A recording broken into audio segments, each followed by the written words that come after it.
Because Brazilian club Flamengo ebomo ekamienu a womu 3 points. Flamengo etosumienu 3 points. Esperance etosumian so many point bia and Los Angeles FC and so etosu enaya womu so any point bia awo and the games ni etwaso 4 p.m. Fluminense from Brazil womu any Borussia Dortmund ebebo River Plate womu so any Red Diamonds ebeshia na Oslan Hyundai womu so 10 p.m. womu any Mamelodi Sundowns Akwaaba na de atieni se Nyankopon nya aduma ode echina matches na ebeto so e FIFA Club World Cup na se Montreal womo enso any International Club de Milan ochina anadwo a ede eba be cha no pa 1 am and asa game no ebeto fam na de meet any set Danzo Dumfries Netherlands ni boy no enya de se game no betimi asia kan yesi wanya fatigue into game no why outer Nyankopon nya aduma ochina game no wontimi emobi but Christian Chivu ono aye new manager Emma Inter Milan Bobo Kone say Lautaro Martinez and Marcus Thuram wo nyina aye fitter for the game no and rant no enso ebetimi asia kan was for more training with womo various teams womo aye adwuma emom our national side no for 10 days and amasia ba be join Inter Milan squad no na Lautaro Martinez at training with them Marcus Thuram enso at training with them enti Nyankopon nya aduma ochina game no emrantia mienu ebetimi asia kan eno ana Lautaro Martinez so ya captain Emma Inter Milan Bobo Kono edi nkomo anwase Christian Chivu eno edi nkomo on phone before so joining Inter Milan team no as manager after Sam Simeone Inzaghi ekwe no na enkomodi omudi ye no wo mu nyina eto mo wase ohwe adwuma Simeone Inzaghi na Christian Chivu ideas no similar to papa ne de na so ade ba ko ene se ase we no wo pese anytime bia no wo mu enwene enti sa mentality no ebeboa wo mu Inter Milan team no eno ensema Inter captain Lautaro Martinez wade to dwa Stefan de Vrij enso defender Emma Inter Milan Bobo Kono was so be very determined we coach na wo ba no what did new energy aba and what did new motivation aba enti ese wo mu determined to fight for Bobo Kono enso Inter Milan or he made a great impression on me even though I have only have been here for just 2 days not just eno ensema Abrantani din enso any Stefan de Vrij what the ebaye and that's what it took Alessandro Bastoni enso defender Emma Inter Milan Bobo Kono and was a man for Kanka so abeko Saudi Arabia or kwakwa joining former manager and it did any Simeone Inzaghi or Al Hilal was I am staying at Inter I am not going anywhere and sama Alessandro Bastoni one also at the MIA Inter force ya no kreda sa Hakan Kanoglu or mo midfielder no or mo Eba Betono or mo see he is not for sale and Hakan Kanoglu asa twaso ayajuma ama Inter Milan Bobo Kono wa mo so munya branch from Rasmus Hojland onu ayajuma ama Manchester United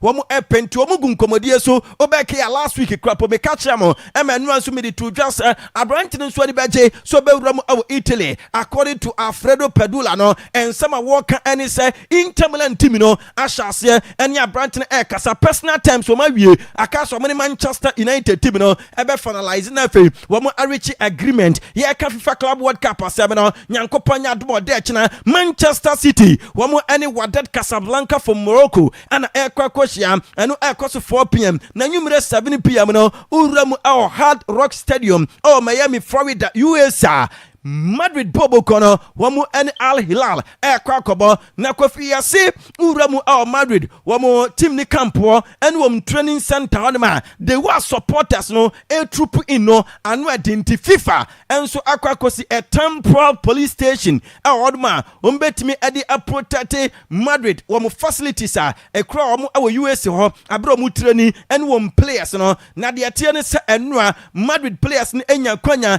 Asia supporters amomu sinsan autograph amuomo enumu a ena Florentino press ono aya Madrid for president no enso attach it down our Florida we visit team no hotel na woni players ni edin koma any coaching staff no so no edin koma ye nyina nim se Nyankopon yadom ochena enomu emeki wom debut e wo FIFA Club World Cup num na ohe president e shall be at said David Alaba woni no edin koma almost all the players Raul Asensio Thibaut Courtois Ada Goulet Haller, Olarin Chomini, and Afensno, Antonio Rudiger, Federico Valverde, Vinicius Junior Munyanum, Wanyomu Edin Koma, Emma Chase, and Yama Eko Ye, na Sergio Ramos, a former player, Emma Real Madrid Bobo Kono, and was a Madrid are always favorite. And it's a FIFA Club World Cup, no, yeah, can't my favorite to bet me Aja, one Sergio Ramos, no, and him say, a Real Madrid Bobo Kono, and a Via Sensono, will be an him say, a Real Madrid. Now, Kofi, my main from a tier for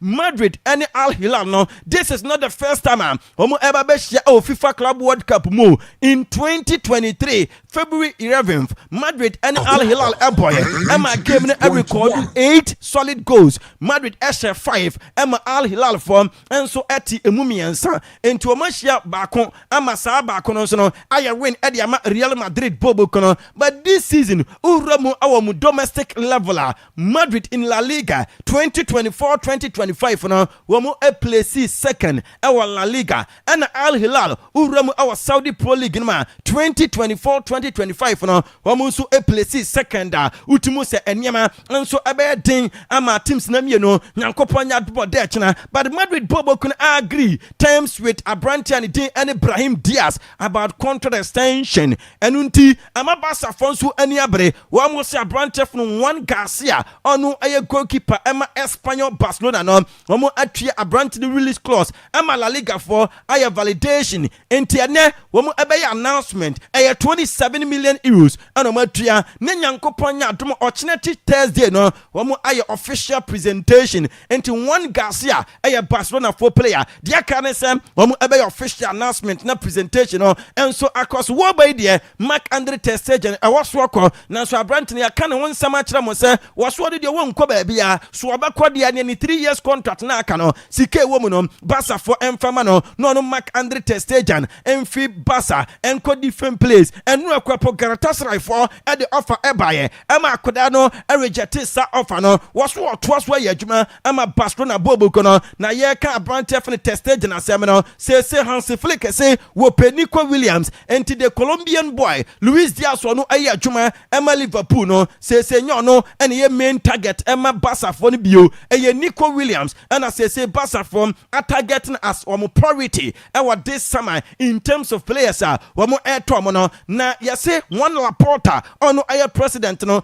Emma approval, so one more infant Nico Williams, what the green light, na Amwamo, now so a woman saw why a president there, now so Kofi, I say, I was a board of directors, no, Asia Nico Williams, ni agent, incoming days, now for more finalize BPR, and so now I'm official release clause, no, Ebe Ramu, Ewo Bebawa, Wamu Ediako, and they say, Bassa Fancy, Umekwa Tria Branch release clause, Nemum, some Betriaji, Woman Asia Nico Williams, ni agent, no, now for more BPR, a branch of Milos Kekes, Papa, and so Ababedin Kama, Sir Richard Hughes, and a Duamu Echo, Bournemouth. Enti Sir Richard Hughes, Ekas Wamo ko team A, and I said team B, Wama you ready. Richard Hughes, Ekas Wamo ko India, Wamo Ebeko, Wakas Wamo ko Papua New Guinea, Wakas Wamo ko Ghana, or the Neba Melos Kekes Ebeko, because Papana Abuamo, enti Richard Hughes, will lead Liverpool for negotiations in India, BBA intact, enti Liverpool supporters in Enyabotre, and Chakra, some little things. Also, Richard Hughes brought us to Bournemouth. If he said we should go to India, then we will go. Everything is agreed. Just some little things. And no some Milos Kekes. One also ne papa adia tuja. Na Liverpool Milos Kekes no. And a Kofi ababe piemu se a branch from veterans no. Nyankoponya duma Thursday. Obefiri holiday num ababe piemu ewo Manchester Liverpool. Na fei Friday why medicals nane dollar enu aya 5 years no wa sign ediama Liverpool Bobo kono na Kofi enu ana Borussia Dortmund wo chief executive officer Hans Joachim Waskin edi ensemble etu jase a big shame. Emma German Bundesliga. Some big player at from Vet. Every Bundesliga a different place. So I'm dot from Fokrapo and entimi and fan and Leverkusen and Bayern Munich form. A bet me afa a branch na de tie ene se urama Kofi papa ne se enka Bayern Munich for efana enka ebobo mu yie pa nemom sese ya empenfo ahwe ama branch no effort ma wo kwakopiem o Liverpool no a big shame Kofi say Liverpool for no de tie ne so mu £100 million na add on so no akwakoye £16 million in all no ebekwakoye £116 million no kakre for no eba ya tidi nyina enso emamo ewa Africasia so Galatasaray team no Kaya made two manim so amoni Juventus per Victor Osimhen na Kofi Juventus for no try now so the and say Anreya na Napoli for no Anton Abrantef Victor Osimhen wam Anreya no mo amfana amma wam Juventus bobo kono wam so monim say e be difficult for them simple no betimi agree terms with Napoli team no enti say Galatasaray and Al Hilal team no clubs wam ni abre Manchester United for so no kan wo bia enano pai yetini nyina mamu Akwaaba 98.1 so na yeka no Frank Branton di and Frank Anguissa onu ayadwuma ema Napoli na se be totwa so ba be fi bobo kwefne Napoli awramu a different place Kofi ya se different place no Saudi Arabia Branton arrange to officer e fi Saudi Arabia eba no ya se wa na adwen se obeto so ya adwuma ama Napoli bobo no na Napoli for no so no wa mo so mo pe Branton Jadon Sancho enti o mo so asase any United for 18 kama unim se Manchester United for no ayo madwen se Joshua Zirkzee wo mu ebe kipuno wano so no a player nothing bit say Juventus and Napoli for edinachi but according to Corriere dello Sport no wo mu echa se enya de so mbe jai ama Joshua Zirkzee every club num ama na akwa journey different team enti Abanton transfer ya twuma ama Manchester United bobo kono Andre Onana enso ayobi a yesesesei ni krom ni brand mbuemu wo tunufo sa Abanton enjoy Manchester United danse obewramu e Tottenham spente say there Abrante for Andre Onana and dono edi ama United bobo kono David William Moyes ama approval Saka Walker enso ebetimi aba enti say Everton for for Manchester City boya wo kobo loan ema AC Milan no ka Walker mo kwa na ba don't forget say team bit Stefan Abachi from Turkey Mawido mo epe Abrante but say there Everton team no and ahuri edi kanya wo mo kwa fa ka Walker Chelsea for so kasa with Dortmund for Abrante German Gettens asat now yes sister no Chelsea intimate enrich agreement with Dortmund team but Abrante there in terms of personal terms there we mu awie bibia now nim say enra adibi pop up our X no so any Instagram a Premier League fixtures Kofi omu release here now so ebi mu akwako release here yesi we no a fake ebi mu say a original one na the alikino one was Friday on the 15th ekokosi on the 18th of August Leeds United and Arsenal Monday 1 our Premier League 2025-2026 Wolverhampton Wanderers any Chelsea one was say game no be cost Saturday and Arsenal the Friday na first Saturday and Everton and Crystal Palace Fulham and Burnley Brentford City and Bournemouth na face no Brighton over Albion and Liverpool until Liverpool first match one more and Brighton Chelsea first match one more and Wolverhampton Wanderers Arsenal first match one more and Leeds United na Sunday no Sunderland and West Ham United Nottingham Forest and Aston Villa Tottenham and Manchester United na Newcastle and so any Manchester City about Monday until way a leak ya pop up now ramu now ko Monday 2 na and also no amucha Saturday 23rd August no Arsenal and Wolverhampton Wanderers Aston Villa and Brentford AFC Bournemouth and Brighton Burnley and Newcastle Chelsea Everton Crystal Palace and Sunderland Liverpool and Nottingham Forest Man City and Leeds United and Fulham na fence no West Ham United and Tottenham and so akwakobo na yenko Monday 38 no one mo say season you be finishing on 24th May 2026 a Saturday na one mo say Aston Villa and Arsenal about last match Bournemouth and Liverpool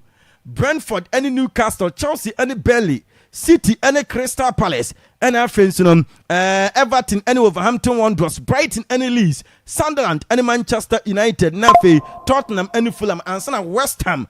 And so Aburamu Tiano Edi a phone eba yadi Emma for coffee way a leak and yet official fixtures. Okay. Way a leaker a leaky and yadi Emma at here for and the pay ope second papa a second Mike Ventures a safe one each and as well Ubenya B L Hodden Brantine is your door Nina Ubenya B and I dear tear and the same Odiwani Echere a honma Ediana Muyi. Coffee, the Atiane say, O Cordma, open doors, China doors, Obenian, be ho, nothing no, and Yama, Unia Biano, O Cordma Biti say, I saw, any I saw, and I feel no boy, Sissy Kansano, I have Mike Ventures and Aquaco Jeffrey, our Thursday market. Golden City Park, Quina Linky, Eco P Thursday market, no Sabin Kumso, or more boy, Makutre number 2, no, Junction, Quina Baco Compata, Punabaco, Condemus Yasa Quano, or more branch in the BL, young from 020 825 9314 05544 8200. Yeah, that's Papa. No, I bona and out in Casamanism, where the SCAC, Manonism, where the C. Yeba na ya convention mono na etimi eda betwa so na wate de eba na Jose Saki was say referee na yisi amwa no bizana so bolo no sticker no na ni nyina wajimi pao Kuftago o ba kire dem na we ate for Kuftago ba kire dem na nnem na ye mu ni sesi answer Kufi ba kire dem karakure e dem na nnem asema akuya akai Kuftago nipa no say aka 2 rounds adum nyame ho na obeye bibi yes aro kai Kufi audio na ka obama me de kwa mana ne ba o say aka 2 rounds ho na ka adum nyame beye bibi ho so na referee no lock no ma ne to o say oba wanum so bolo dempu o sa de oyi obi yenti no Only American boxer. Referee no Bremen na me di mama boy no woni na ho de ye ba. Me won de ye pepepe boy no enya mi hwi say mam bro polence mi hu say obi ayam bibi ti say ka ko no de abo enya referee no Bremen na me di mama referee no enya mi say boy no but mi students no e kan adonya mi be ye bibi wo mi. Say who sure ade no be hu say referee no ni o push mi no enan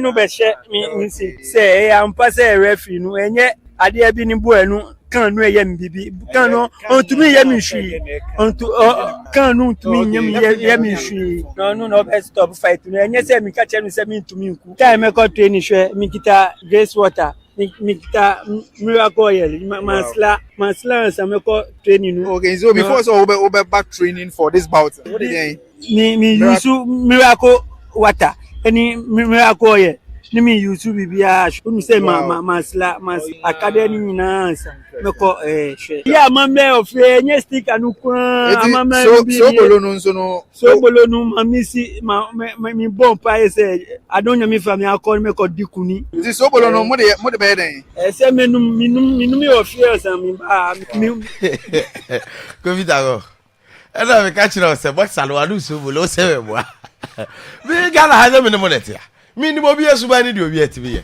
oni American boxer be ko American unsuro kra ni nua what did be ko I say it is a grace water just adum nsuo yes what did be hwe yes grace water adum nsuo adum nyame miracle oil and o say o so bolo ka mix ye o wie no this sticker egbo pant ne to kovi etokare ti ye rematch say ya rema na ye de je ebo awu nyina promoters ko na ye kwata na fi na ye de pada kakra dabi referee amwaye kofi referee lock no referee amwaye nti Ghana ba chelebo se de o agro ko ho meku o esragro nti mama ye ntre ni ye da ye sa de ye ho asere pa kofi ho nyesere obi ane ni gidie Tyson Fury obeku ntoko a obompa ye sasebo kan ni trainer na tie na ba ko bi kura gia chase so Kofi Tago ye nkwa mo no ne ana unye oyemi oya Roma ozi Kofi Tago ye hwe Kofi Impossible. Was that one to try to the O say enye I back o ye dit no. Bro the ball crowd onte. Until was what the Nasra. Ti akwado to ni bro boxing ring ma. Na onte. Ave adunya me kwaso ana ogira ho. Saudi no me way. Ngofo ni jira chiro ho. No za du chedu akwaso no ogira ho. Philadelphia he kwaso no ogira ho. Asa. Ona ma duty. Ona kebe ebe protect the niko. Fighting angel. Fighting angel. Na go bi obi asi blow sira anya ohwe no. Ade eche ye interview na wani ma mo mo. Eh. Ani so bolo na. Kofi. So bolo na bia na style. Oyeji wa. Yan Club World Cup. No, serious. Sorry ko. Why then? So bolo. Enye Pada. Enye hwe. Papa mbe hu se nipa na wo awie. Papa. Oni papa hospital. Omogu papa na ni mase. Ade we ade chedu anim ho hwe. Omogu na ni mase. Oni mo hwe o. Ujidie. Oye so ni ho. O de no ye dey. Oye boxing promoter. Neka so bolo timi we dey boxing. Na oni ka to uko scoop na ka oni ka to atia. So bolo etimi we dey boxing. E ka Anthony Joshua ba e ko beji trailer mi e. No dey akọ. Me we da. Obenu galo says. Ye ndio. Ebi go bi. Sam le bi num guso num. Num ojide beje onkwa. Go bi ta ho. Na no moto re. Buja isa. Mu be sa re nya. Ndio. Boxa we last ya no. Saki. O last ya no. Oni so ni ahode a. Me ka se mi anto adu nchedu aso. What I say? Yes, I could drink and sell me be dry. Go with that. Yeah, just a comedy. Good start for Chelsea, of course. All Club World Cup. 2-0 there. It's a very, very good start. Now, against Los Angeles SC. And they 2 goals in particularly the first goal. In fact, the pass from Nicholas Jackson was very, very beautiful. Baby or 10 ball no. Oze de bia can say on our side goals no. Ade ba ko ye ho ade pa link up play and supporting attacking. Yeah. It is so ono agebo ahye goal and so ono deliver ball ama obi ahye no ye ho ade. And Nicholas Jackson did that. In fact, the way a Pedro Neto SCT defender down chain no man to three from e 10 again. Adwene no de beat Hugo Lloris. A ball first put was classic. And as an attacker, as a winger, that is what's expected of you. Particularly season a ukomwa. And conform brave you say Pedro Neto first season. Yeah, you know, second season demanded. It's no one juma and I brought the chassis akufi na oyeno. Now, Enzo Fernandez. Kofi Enro she go anywhere and say, hey. Chelsea season there. It looks as if say goals na Abrante the Enzo Fernandez no or say important goals at the Chelsea. Look at last season. In fact, the last game was the Conference League final. Or say the tapping goal, not tapping goal, cross that or Boshe, you know. Yeah. Again, Edra or say second goal. So it should tell you, say Chelsea for now started very well. Now you see, Leon Delap and Obi Ekanasem after the game. And truth is, assist now was very beautiful, and it is a very good for him. It's a very good thing because one in terms of PR, again, a releasing pressure at the freedom. So a manager very good start. It's Chelsea fans, any PR body is helping him to adjust and adapt and make sure Kofi the beginning at Chelsea very smooth. And time of baby, every Chelsea fan I know he body BBR pay extra attention so wanting to see say upon all the strikers I had talk to Chelsea say Chelsea airport the omutimi say this striker from a switch Leon Delap. Now Obemuno me. Yes, assisting is good, of course. It will be the highlight of the game.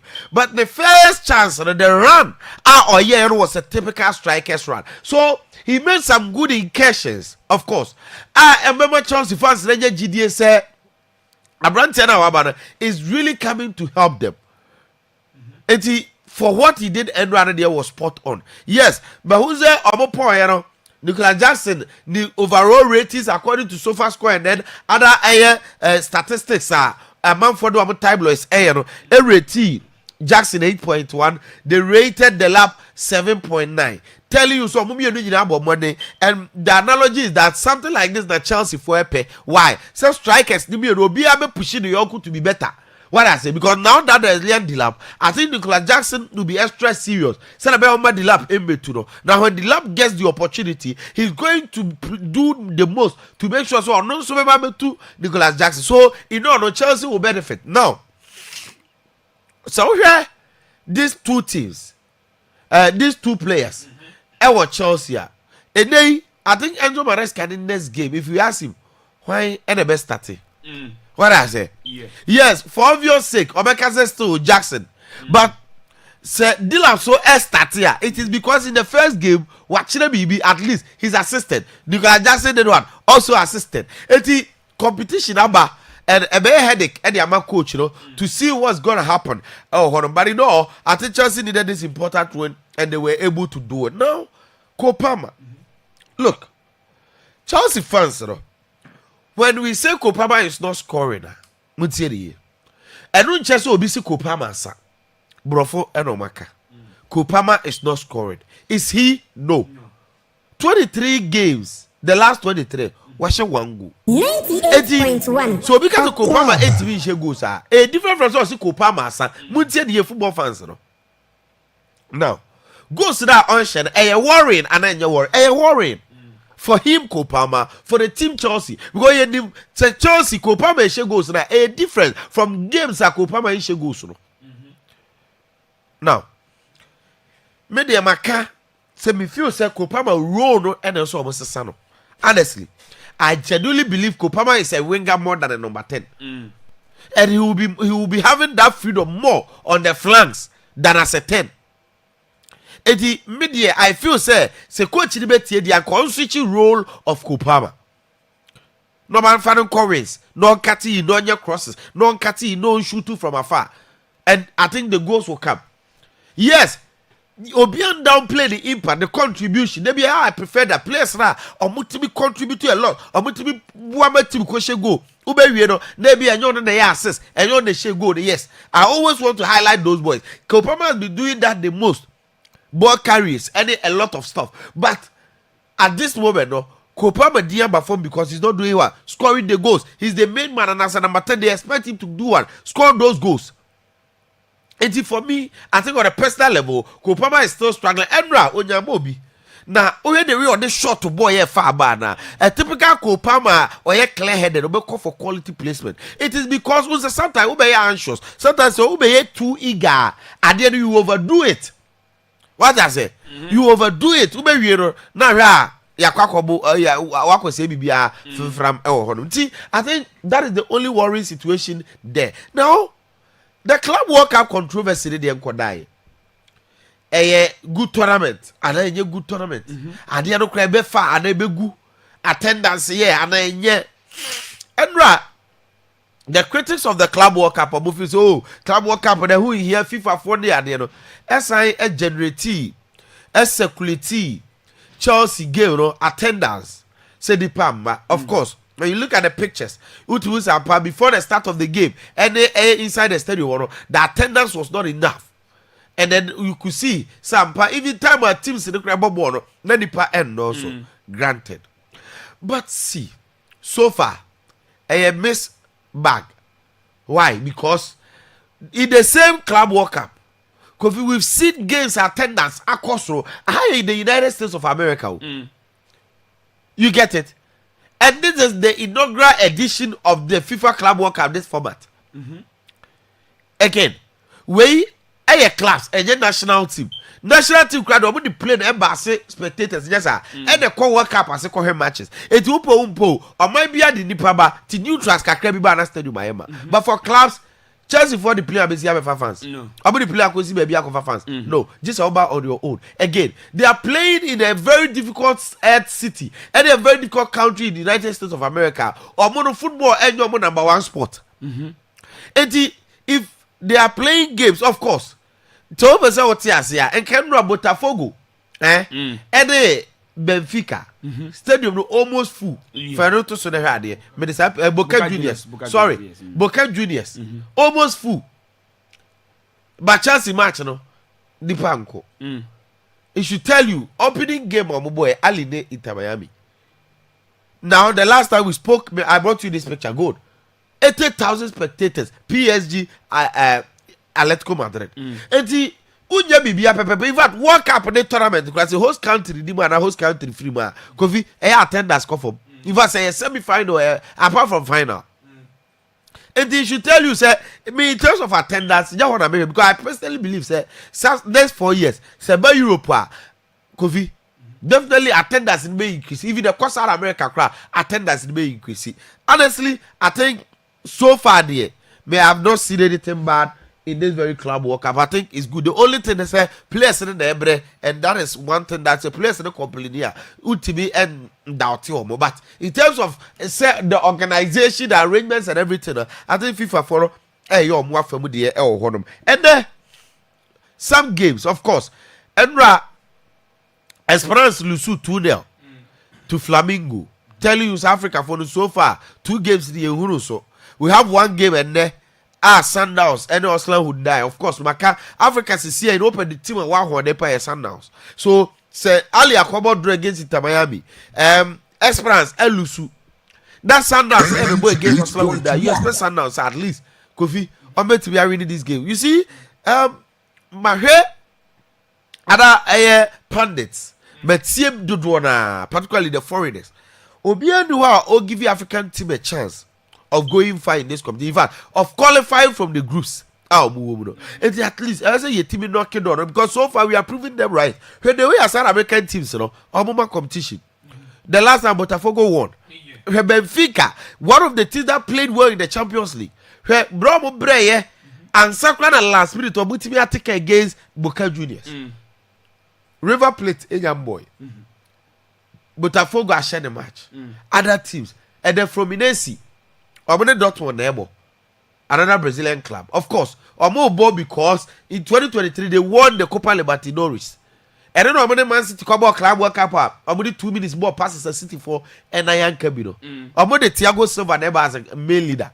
But you see, they are playing against Dortmund. Jude Bellingham, you had a job. Ever won the first match in Dortmund colors. It be sure say you will be the new players, Sir and a Dortmund for so ever heard Jude Bellingham. Of course, Dortmund team, coach and the other Niko Kovac, Ababa Sandrioma, they won their last 6 Bundesliga games to qualify to the Champions League. And still they inform Shu Gurasi, Jimmy Gittins, a lot of teams in the Chelsea, near himself, Chelsea moment and never called Club World Cup, but he stayed.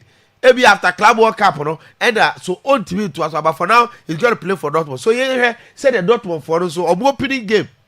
Because Dortmund in recent and the last 2 years, I'm Champions League final about the one that they played against Real Madrid. So I'm one team Kofi, I'm excited fans in terms of beautiful football and the way they play in the BB. And yeah, almost first game, no, the ABC every baba. So I expect Dortmund to win, and I expect Sundowns. So I'm going to share Oslan who die for no. Kofi, you got transfer marketing first. Me who picture away as a headliner. The Mirror. And I'm saying my main screenshot to Brian Ibuemo. That Ibuemo picture no. He said on my end no. Ibuemo is running. But you who baby dim the careful. And now Tottenham, the former coach, I don't know what Brentford. After this, I said, bra. That's what person they call team Tottenham. And Amorim picture back on so money say depends bra. So now near him say Mbwemo come Manchester United. But looking at even the description of Mirror for headliner of today's transfers should tell you because there are people who genuinely believe say once a Brentford coach in Thomas Frank Kofi what called Tottenham Hotspur likely say obey to be a free player and say one am no year adwuma wa yes anko ne enko to aso eti ama no mo ya for United e kan obi na Brentford for no so sika no a already then United I man so mo the call or make me afa no omonsa entibi ka no. So for now Mbwemo deal no hangs in the balance, and I think there will be more to do. And then Tottenham for there United, the only thing that will make me beat Tottenham is say play be omeko be so mo increase ska. And yes, Tottenham bought Champions League. United that be nature What I say? Omo bi enu nyina so hia no. Obi aso be man guarantee starting spot. It I think say baby a edru sisi no. 50-50 as the picture clearly depicts. Now, you fair don't to check.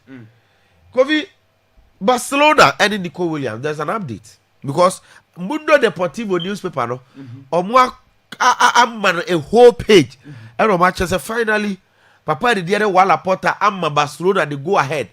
Says a coach you know and they confused so about project in there. Now he's in Omokofa Nico Williams. According to Mundo Deportivo, no, almost say what Barcelona are now doing. They say doubt to say because already Laporta name three the Mundo. They say doubt to be anyhow. It's about the possibility. So I met my father. I know me to be fan. I heard the next step. Quite better on the first one follow. Are they going to pay his release clause? And that's what I'm negotiating with Bilbao. And I say salary or just saying against Barcelona for Kofi almost salary cap against almost financial books.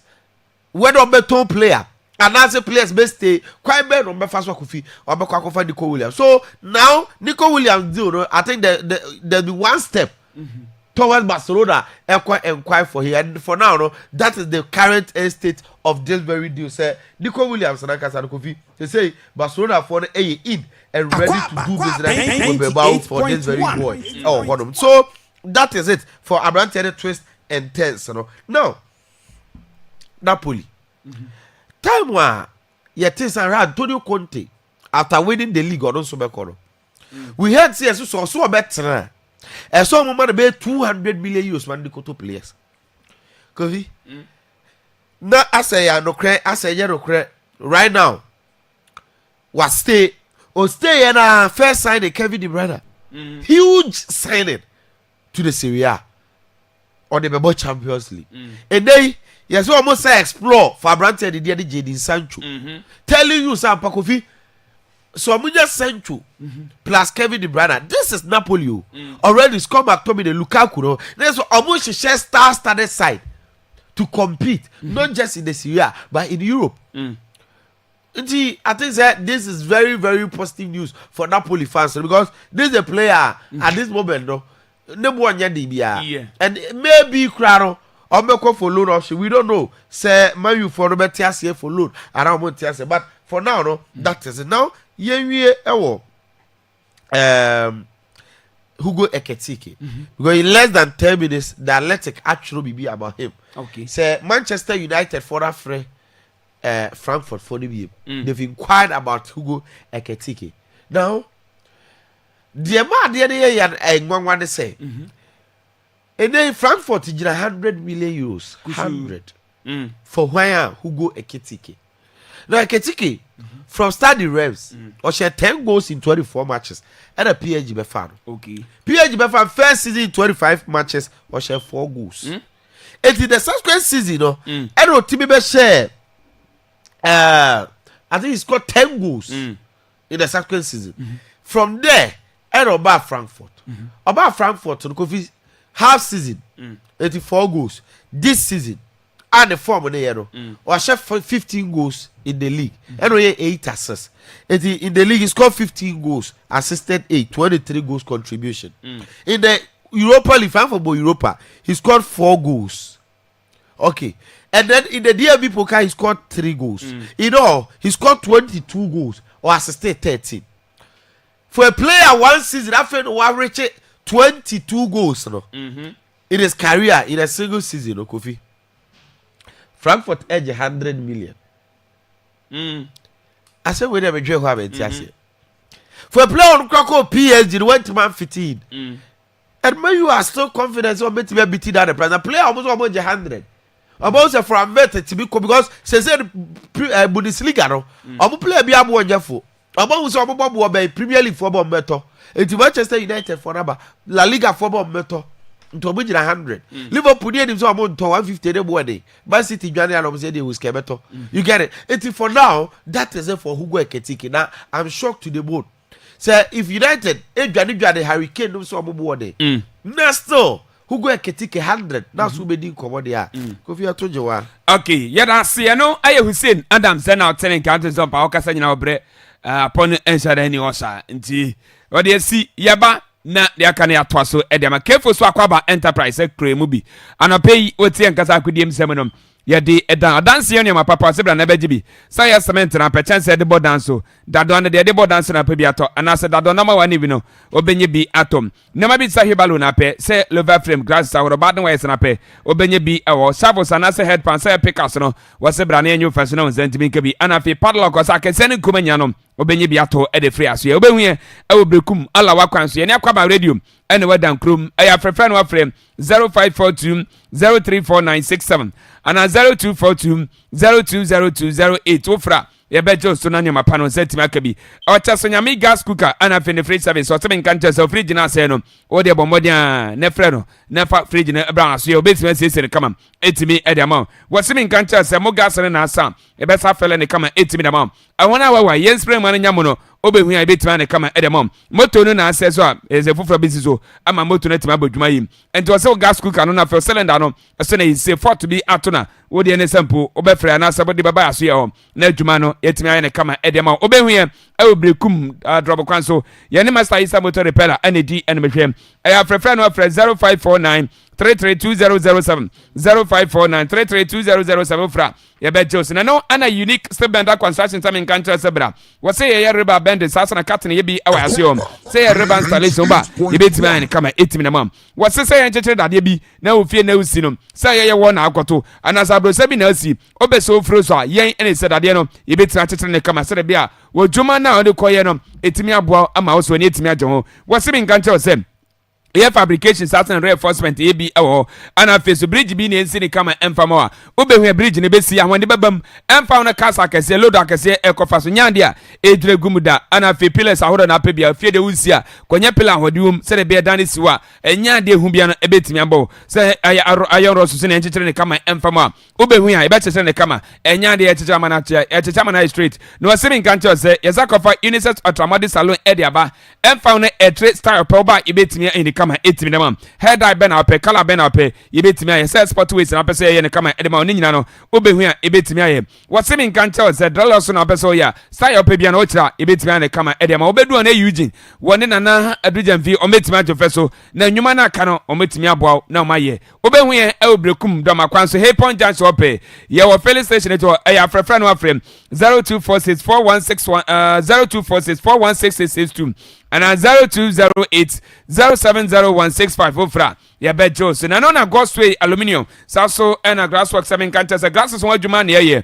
yensa ne nwume efe ye no mboso da fam wo 7 kanta se ya sliding windows bi se tinted glass ana se windows awodom se ya swim doors bi na pebi ana puppet bi na pebi de koso asore dem wo se ya windows na hia se ya office ana se banks no uba ebetimi ani kama etimi dem ana fe so wa salon bi home ye me decorate with glasses no ebetimi abaye ne kama ama white ma ye fe wo se nkancha se niam na papa ne boss efo Ghana fa na ba bibia ayi so wo ohia bibia no e ba ba jaw free anu ntua kapre ana fe so pop cement and fiber no yakofa bi e de aba Monday to Saturday ene ye adwuma obehu ye e obrekum patapɔ kwan so boss yo mo ope obedu no na na bo ate CEO woni ne nkwara no betima adwufe so na adwuma no oman ne kama e de ma aya frefra no afrem 0543 085487 ana 0205888207 ofra ye beje osoni aboa na osadwuma no etimi aye e de ma o sa trans ye kono ho na no ana modern way he bakra na exam kan che sebra wo se wo yade no ba na kuma bi ye twas ye enko na saba biom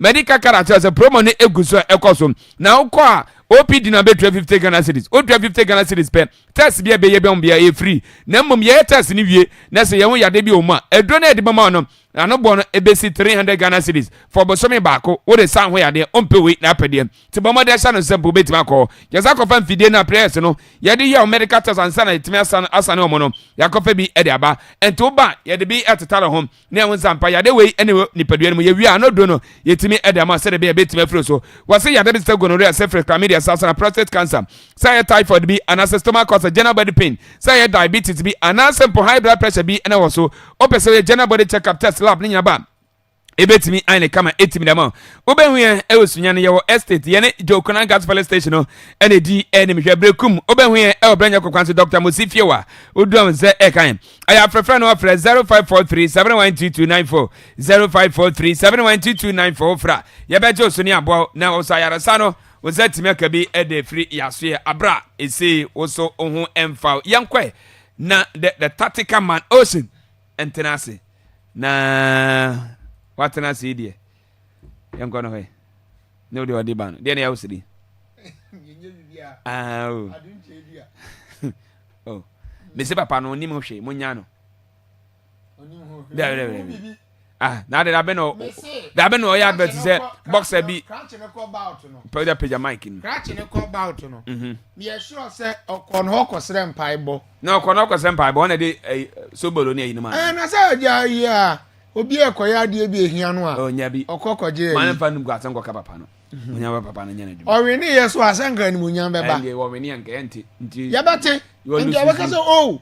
A branch of the crowd there don't chedu a stick a bone and nika not on a buano. Because papa can bu hunu da. TV so na bia na branches in bi na wa kwa akoye. Oh nimno. Ba asa ade na sibu so ntino. Opese o kan asem no separate papa no free asem no ho. Yinti we. What dey azie? Eh, we yinti. First wa yinti. Me dey si wa. Me dey si wa na no say me motivational message bi. India. Yeah. Are you playing? Almost so much guy no. Yes, almost as all can be na accident ni see no. Go asem na enwunwa o. Na the SNC da Saudi Arabia. Saudi fu no. Kofi he.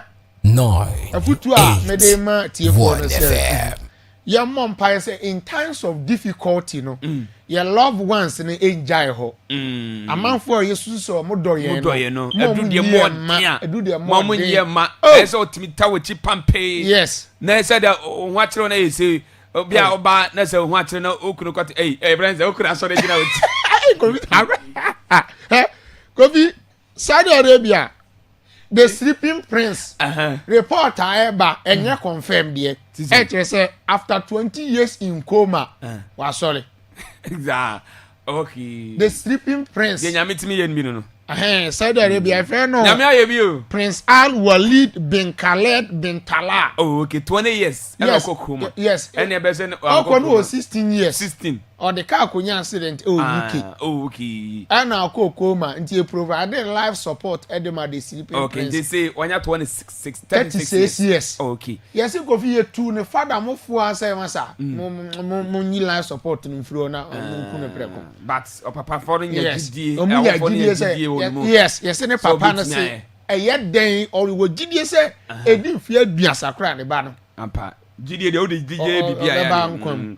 GD de o de bibia ye. Tu o ya de bia hwe no mo abom. Yes, and abotre so ye. Patience is very important. Kan bambu asem bi de koto bi so na se bia. Central bebre na kwaya de amomo bia mane. Yes. On beze bia ba ko casting this ba ko bu na bam. Nti ye de nyame ase. Nti patience dey very important. Se papa ni di nkrofo bi achi a. Anka esenko. Ko mu life support nka de we free nti. You see the sleeping prince wa back to life. You. Okay. Emuda. Muda. Thank you very much. Kofi. And no Chelsea share LA for no 2-0. Na omo make a difference for Chelsea. Eya branch FN Pedro Neto. Ene Enzo Fernandez. Now Kofi where Chelsea first goal no fan so by ya. So Richmond benya de amayenya. Kofi it was a well calculated goal. Well worked goal. It was a goal Kofi said unya the tactical view and the tactical explanation of how I go no fast by. It's just gradually Chelsea players they are getting proper understanding of Enzo Maresca system and the tactics. Kwanya or pese players na fast take the system and then the methodology how the coaching the principles of play or motias ye. Kofi hwe baby a Abrante fa no Nicola Jackson J ball no ha. Kofi in the center circle in the central channels a one or J ball no. Particularly load in the center circle ho. And onya the clear view of Abrante fa no Pedro Neto. And what ball down long diagonal pass and them Pedro Neto. And so where can your Pedro Neto fast J ball no? When your first man defender and die or second man defender and die and all she. Hey, go away, say Messi mo, say Ronaldo mo, say bit to say top players in be. and one share sa go we bia la mi yama mo se go la mi yama na share sa go we anka no pe ko vinka yes man yen tondum from kwan your fast jibo ni patience offenty or three defender na die ya of your the ball to Facebook no go nefe very wonderful goal in the first glance I even thought say offside but me the benefit of the doubt and second look at the incident no and I mean so sign offside it was an onside for Brandt FM Pedro Neto now Pedro Neto what I like about him they say on your predictable winger and or a versatile winger in addition in the sense that Kofi Oko Portugal national team you soon on the left side. We say no your wingers no and then traditional wingers now we right and here do akoto 7 ho we left and here do akoto 11 ho no. We say football necessary and so we left now. You do ba beto right side or say be you operate as invented winger. Now they be obe cutting in because you operate on the weaker foot of defender now or attack you know. Sana say we right winger so you do back akoto left for. Say be am so betima the atwe the room. Into back kan Arjen Robin and Frank Ribery omuro no e oba Munich no. Robin if you right side and 10-10 now Ribery so for the left side 1-10-10 no cutting in. Sa and Pedro Neto is proving to be very important player for Chelsea. Akwaaba from a conference league, you know, since in the Bible we know, confident performance repeja into a conference league, especially in the final ball or boy with the Portuguese national team in the final against Spain ball or boy. Yeah, clearly, Watchers were a very, very good winger and the versatility operating on the left and on the right. And idea, I bet work coach Enzo Maresca ye pa. Now on Abrante and Enzo Fernandez, is he? Because this the guy World Cup 2022 Okata on the young best player at the tournament. Now that was the 6 months into the season I know the about Europe crossing from South American continent to the European terrain. And he had Benfica no settle. And Champion Chelsea for Tisika Pudo huge amount of money, exorbitant fee I go find buy. Oba no struggle. He's a typical boss to boss midfielder.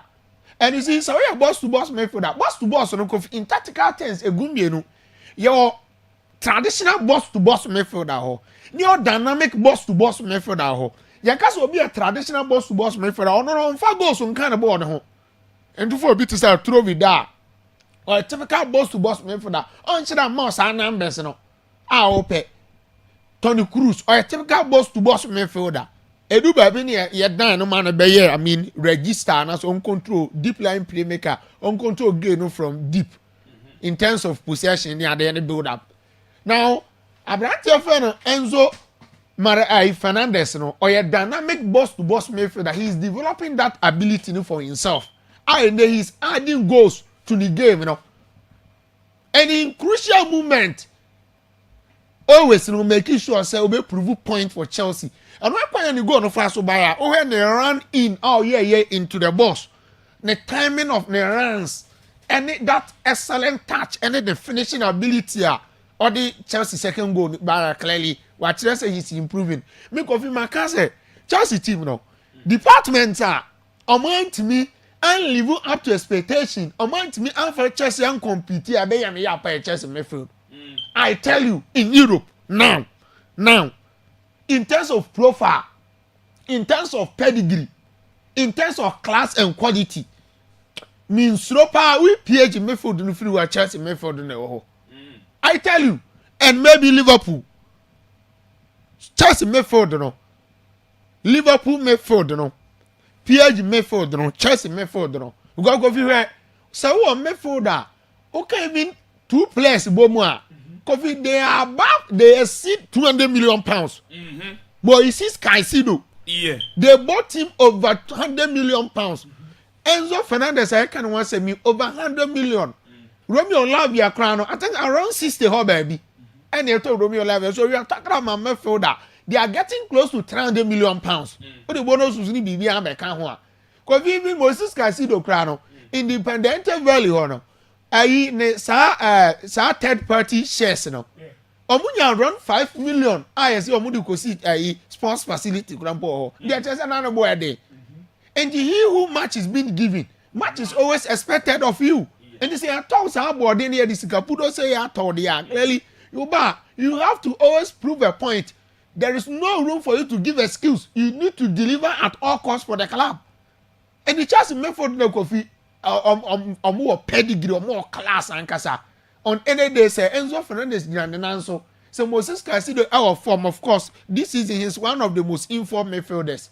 He played all the 38 games last season for Chelsea. And even in the final, boy in the Conference League. And the clearly Chelsea method in the coffee or move failure and Cabeden. Finally on Kopama. Kofi, at this point, we hear psychologists.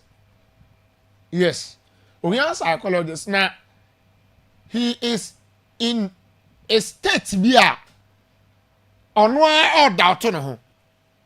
What saying say our ability, Kopama nyanya establishing here. Kopama any world class player. He is still a potential. Kopama onye proving. I'm not saying so Nimbobo, but onye proving he is yet to arrive. And to go here, you share you may see. Yes, the early beginning of Juma Shasi. And because you know who I buy idea. 98.1. And to go feel obey idea. And they say why are dear we no difference room. So you reach a stage here. You bet him cry down to say, hey, now dear you can't say minim ye met my ampa. That is the period that I mean the situation that Kopama found himself was a situation of find it na home. And at this point he has psychologists and coach should be coach I mean you should develop certain tactical strategy be on money run in your form farmer no.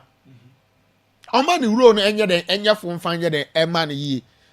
If you have physical coffee, or yes, psychologists also near the Ekasa, the talent in the big, very huge talent. And I many who say, yeah, they are forced a coach in finding Corinthians. Because of Corinthians, and I know say in the conference cup final. Only so Corinthians, so in the second half. First half Chelsea now or Mushara. Second half no Chelsea improve here no. Kopama Corinthians. So Kaya or Corinthians trying to create chances, trying to create spaces for other players to exploit that spaces near because of the quality and the technical ability and in the creativity level no. I've also Corinthians could be huge asset, be dangerous weapon for a Chelsea A team, you know. Until no name come out day. Now the person be my power transfers in Badaluma. Now, first of all, Manisa is free Italy. Now, according to transfer expert Gianluca Di Marzio, and our report say Napoli for express interest or Manchester United prodigal son Jadon Sancho. Now, Kofi Jadon Sancho a player United for Cotonou 2021 from Borussia Dortmund for a fee around 85 million euros. Or they call pounds are 73 million pounds. Now, Bayern, the performance like on and off, very inconsistent. With the issues are on the Eric Ten Hag any idea of call loan Dortmund. That's in Champions League. Muko do fana. You ball the boy. About back when Timan now when Timan prove a point and also call Chelsea another load. Now by Chelsea, the last team was Johnny Omon loan spell at Chelsea. That was last season. Now last season about 48 games in all competition for Chelsea, scoring 5 goals, providing 10 assists. But after this, still Chelsea for not convinced about the performance on the final. Now Omon fan on loan no. Omon the conditions be an Colossus be a shame. Actually, say Chelsea for ever turn it down, but don't permanent. They have to pay Manchester United for a fee of 25 million pounds. Name so more fan then they will pay a penalty of 5 million pounds. Omudi Sikano, Chelsea for actually say Omon fan into Omudi Sikano be the Ebeka Air Manchester United. Now Napoli for are very interested. Young come Bessa Brandt and Jadon Sancho. No, Tago the acquired the stamping blog and acquired the challenge in Jadon Sancho the transfer and say Jadon Sancho wages no was through bebre. Again, Manchester United for also a permanent transfer. Kofu Tiatma make ye. Yes, Man United for a permanent transfer. Said this time around or maybe because of the huge wages so. Or just £300,000 per week. Yes, per week. You get a point. And financially, a day, so United position under certain article for buy away in the better than the day. Also, a cost cutting measure. Or reduce cost cutting measure. Oh, Manchester United no. Clearly, Sika will be your force and fast or here and Masubiano. Yes, they'll find a way to offload you. And Jadon Sancho, yeah, a victim of that. And I'll buy no more Papa Bia for Manchester United. And the United phone, they want to get rid of him. And the Akwaaba say, so I'm not going to bet man for Napoli. And Napoli for now can say, want to mean cover all the wages, no, because Napoli for no so often a model bar. United for no so near too much convinced. Say, Napoli for initially no person fan on loan. Now for an obligation, I option to buy. I'm an obligation to buy for option. And so I can't be on a performance and so many. I'm a pound on better, I'm a pound money than Anto. And United for they are not happy about the descent to earn and don't know. And the Napoli for no say, and United for no cover 50% of the wages, you know. Akwaaba £300,000. Napoli for no for 150,000. Now when United for no suffer 150,000 until so be boss is na we are. I'm very say be on bet my and do permanent and I'm on to me and do permanent. Now Jadon Sancho according komobi. Now me Martin komobi bi. Jadon Sancho nkomo according no say. Onye Napoli na obebo. Because onin sa okwa Napoli for no bet my I want a car na man no. Omo the Scott McTominay na convince no. Actually say Akwaaba Man United no. No Man United for Shelen balloon is how. Once or buy the first season what the player of the season I was there edum. Arsenal Scudetto trophy no. Into buy bet mama born as dey apega bi. Into Jadon Sancho so no. Say I mean why you confused kakra 50 say ade no or pay ade no say sika say no so ama dey na ko slow down kakra. Now Kofi update on Florian Wirtz, the German magician. The Abane say Kofi he will fly to Liverpool later this week. Na wakwa conclude ni medical no we bibia na official confirmation aba for Abrante FN for Florian joining You Never Walk Alone Liverpool Ebubuko no. Now Kofi medimani akotete ho akonya ne contract ni bi ahwem. Na in fact Kofi o ba pa no e be ma ne mbobo. Makase ebinom ye adwuma na ebinom so ye adwuma. Kofi ne contractual details ni nie. Nti montama so no ntie ni ye. Say confirm me do na he will be the third most expensive player in the history of transfer. If I be breaking British transfer record no. Moses Casido na record in Kitano. Now, Omo agree on a fee according to Sky Sports 116.5 million pounds. 116.5 million pounds Nesiko Omo agree. Now Liverpool for the initial payment of 100 million and Ebeko. Initial payment of 100 million Omo no be the Ebeko. Then potential add-ons no be 16.5 million. Nti eno ne dia ida atoja. Now the salary no they are yet to agree on bonuses.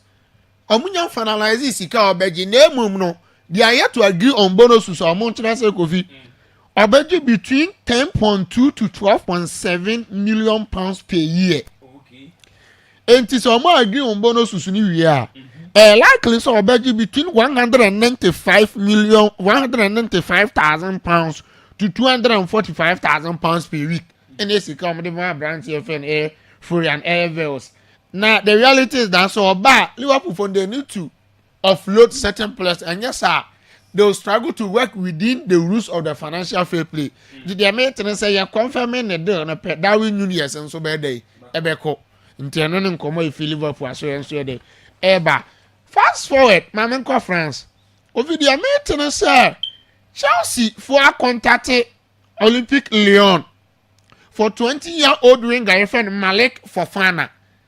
Richmond adina to screens no so nti mo Facebook no be hu Abrante American ho see me na akwa France I see a friend the wizard Kofi a gas a wizard there chese we oye gbaifo dey see a friend of football wizard ball Kofi wey oni ball no ball papa na Abrante last season about 41 matches in all competitions into the minutes 2,280 minutes and was share 11 goals and make 6 assists as a winger.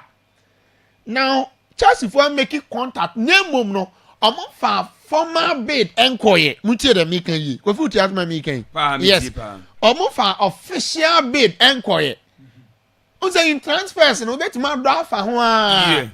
The house of folk do by no name mom no, among official letter and command team they say, Abrante good. Now, Leon for value Abrante around 42 million pounds. And the guy saw the come the Bema last season no jank. And I'm confident around 60 million. They buy. Now on your more contract until 2028. And the say, answer a bit my turn no. You need to find a way to meet the demands of Leon and the asking price of Leon. Now Enzo Maresca and Casa boy no. He's just 20 years of age, as I said earlier. And Enzo Maresca is very impressed about the performance now. And also said the style of playing be fit into how no Enzo Maresca na person obon ball. Now Maresca catch chess in pan for say, oh here right winger. Oh here right-footed winger. And Chelsea, Omako Jermaine Gittins, boy no see account for Dortmund. No, no one the mass of who they did the reality no say, Omodi Abrante fan Malik for Fana no. Aye option. Say in case of the Jermaine Gittins do no and go through he will be the next target of Chelsea for no because of mbede ebe kwako for nti ebe heard ebe film common nso bede ebe ba. Don Kofi again our friends who are they meeting. And he said Monaco for advance in talks for Abrante FN Paul like Billy Pogba. Now the midfield dynamo, the maestro, Kofi, after say you're charging for doping breaches, 18 months or more ball, you had 18 months sent can say suspension at on so later on yeah finally appear reduce ban since 2022 born in Yanya day and more ball so say I can say Pogba about 32 years now on the Monaco forecast and I could do say likely say more reach agreement finalize it negotiations are Monaco for they are ready to offer Pogba 2 years okay yes now go fear the man say no who say Pogba say onya 2026 World Cup no be obeko okay because you who say absence no still France for nya replace Pogba the obet my Twitter passes and you already that passing you that stability ni beba no on fan by Chiomeni or the tentama and tentam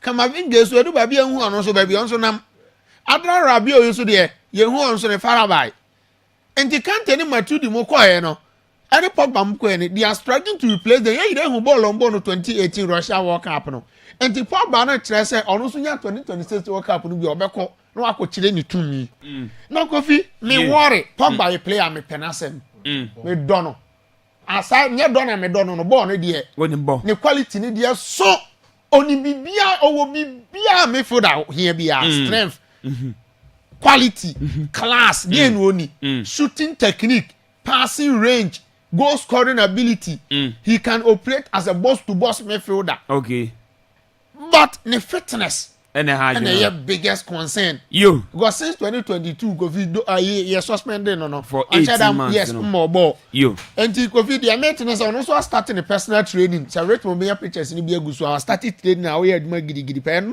no America ho oni paradas ni di bala mo ko he games ni bi okay ni ade anti di ade akopie no ho no if you are man seconds be yes me summarize na no ayi yes the bio for you for me by Munich and Ra say Oma Branch FN Nico Williams Ghanaian born Spanish international no Oma inform me by Munich for say team were already racing to sign Nico Williams at Barcelona and she said by Munich for bet must sign a branch no it will depend on what will happen between Barcelona and Atletico Bilbao for no. Okay. Boy nankasa expressing the interest of Barcelona. Nemo be many for no so Ringer to replace Kingsley Coman mo any Leroy Sané. Nti at all costs no they will sign a Ringer this particular transfer window. Nti o maka kire Abrante Bayern Munich for no say. So on bet me sign Abrante no a unless the Barcelona for no ntimi meet the demands of Atletico Bilbao for. And say be a Bayern for bit. Yes, and say Bayern for it ma be real reason. I no know the idea. You. Akopie mu. Yes, say transfer one so asi. Oh, Juventus for so you muti for Victor Yokeres. Oh, okay. And yes, Manchester United for not na say twentwentwentwon mo nan say a. Ahwa na Juventus for na ba be cool, ba be sign o mo ho. And Juventus for no ade Abrante we ayo mo first option. So mo nya Victor Yokeres na. On be kwa kofa Abrante fe na Victor Osimhen. And they say Manchester United for no Ibrahim Yaba especially at the pointer. Now the news so about Bonten say boy any rich gentleman agreement it say what they around 60 million bekodo sporting CP for the like is on major boy no man be say I can the amount they say United for coffee they should fast track the process they should be serious. Yes idea Juventus will be here for more. Yeah that's it. I know I had a tactical man ocean and now what's in Casa man on some what didn't you messages you know my you can be in front na you are na ye the fit 7 na twaso na komo bia ka chiri bia na oswati bia ha Akwaaba radio 98.1 Shannon so non dua ana ye page mu the free to media no so na messages na ba no yenkwe na yekonye de di kan na yentwaso what say good morning to the prime team, congratulations to Chelsea for winning yesterday's game. Was see they should keep up okay say the lap is far better than Jackson. Okay, you listening to Bona and Hussein Adams. Nana Akroya the messenger. What they abandon. Was it the show is live and clear inside Brekum Alawa Junction by the book research. Send my increasing to Awuja Kate Delali and all my friends in Zamazi Praga Brothers. Okay, Omunyanda se set Bugri. Sabi Bia Bokodiem. Na yentwa so say good morning Kofi. Was I'm watching you live inside Brekum at Augustine Home of Carpets and Curtains. Opposite Sharon FM. Listen to all Madrid fans this morning. Hala Madrid. Was it tomorrow? Madrid is winning. It's okay. Was say I am Clementino the messenger. What the abandon. Was say yeah the Sobolo the kobo the kokon. Hey Ghana. You and Saint Richard the messenger or the abandon. And I say you guys are doing the great job. Yeah that's I say listen to Paco Olito Clementino and Gabeto all at Kumokrum Visca Bassa. Okay, you yeah that's it. Was it good morning Tago? Was it my name is Francis from Sunyani. Was watching the show live and clear. More updates on Real Madrid. Some increase into all mistake teachers. Yeah that's it. So the message number Francis said was it good morning Akwaaba Sports more fire. Familiar watching you live from London. Was greeting to my boss, a teacher Alafat. Oh, view. Okay, you. Alafat Edase. Was a good man Tago. Was say I am a Gogo watching the show live in Libya. Greeting to my wife Majwa at Kato and Kato Parliament members. Omunina Dase Joseph Agogo. Message Odiaba. Was a good morning. I am Steven. Watching you live in Doma and Yikros. You guys are doing the great job here. Dase Papa. Was a greeting to Hussein Adams. Hussein Adase son of him. Watch Yano.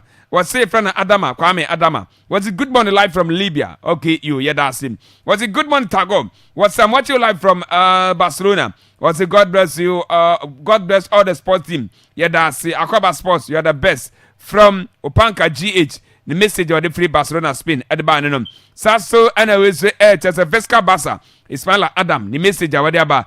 Kachre Nana Asano, HSM, Nico Williams, welcome to. Club in the world, Barcelona. Okay, you. Yeah, that's the pastor the message, you know, Eddie Abba. Mahatma was more fire. Mahatma, my China, Pim. Ike, Mensa, what else is true? Tell them, okay, you. Yeah, that's him. One I refer to you. Was it the Miller? Okay, from a branch of friend Ismaila Adam. The message, Bima. What the Abba? Yamfa, I say, now you go Pimo, had the Anasuna, and you be in front. Na and which review na ya twaso the fisamino atwaso Was it good morning, Kofi? Was it the show is live and inside in Sunyamia Coastal? Kudos to Chelsea for yesterday's win. Greeting to the workers and manager of Sunyamia Coastal from Amos, the Jupiter, the messenger or the Abanano. Was it the best sports show? Is airborne here, loud and clear. Inside Indianapolis, Kumasi. Thanos, Kazima Junction is the main location from Pedro Madina Cruz, the messenger, the free Kumasi at the Abanano. Was it good morning, Kofi? Was it Tai Hussein that he should give us the FIFA Club World Cup code? Sir, you did done messenger or the Abanano. Was it good morning, Kofi Tago and your team? Greeting from Ashaman. As Madrid is winning the FIFA Club World Cup. See you here, that's it. Started by him, the messenger on his other. Was it the Bruce all the way? The Bruce is going for the trophy. Okay, you're from Sefrano. A person, Emmanuel from Navrungu. Oh, and it's already the message, you know. Eddie, if you buy it, and no, I went back. One them go for you. Went back up you. Niano. Manchester for some other powerful. Mubatu to be moon to be. Was it good morning, Hussein? Was more update on Barcelona transfer? Yabua Kwaku, the messenger that was speedy recovery, Hussein Adams, okay, Christopher Treme. Nasa Christopher Tre, the messenger, what they abam. Was it your friend they were? Was it more fire from Asankregua? Was it more day from Barcelona? More news from Barcelona, okay, you. Barcelona, they were tipping them. So I would just the line, was a great job here, that's I would just say, Biaboko, dear. Was you guys are doing the great job, was say your friend onso the messenger is on so Eddie Abanano. Yamana na yemfa V7 and twaso emfama na enuchi yewia. Nkomobia kitche be mon detimi da twaso dia ma. Siano so amankwa travantom. What's in can't say here workers? Omakupimo Auduba Sasana Kata. We I have visa before payment. Umpewi na pediem. O pepa sample Omakupimo or Kata Nase Dubai. Free number C 0541 147589. 0541147589 and that's bet my WhatsApp yomo. I was 0242 126392. O WhatsApp yomo komo bia keche bia no. Omno bedi now so timi atom. Is a food samin kancha sebra. Oba benya de ne pedi. Say fried rice, say jollof, say prayer, say banku konkonte mutro. Obenya bi. Wase min kancha sem. Say here chips say pie and say cake no. Obenya bi o. Local band so obenya so bolobi. No one num amon say timi atom. Wase min kancha say party bi na to ye bi na be fie. Obetima press order say the be no say betima ka bi. O phone e kutanza say so easy for say fabra. Ye be say ne kama 8 minute mom. Say ye decoding na say unlock no. Ne nyina ba ye betimi ya ne kama edemom. Freya and also betima from Amitra and as mama easy. I was 0243 370306 and 0205 223838 ofra. O mejo so no mabo. ABA heba kan examine kancha sebra. Eni wo ya de say wo san ho a. Wan hwe an wan ko huna de biem. Wo se min kancha sem.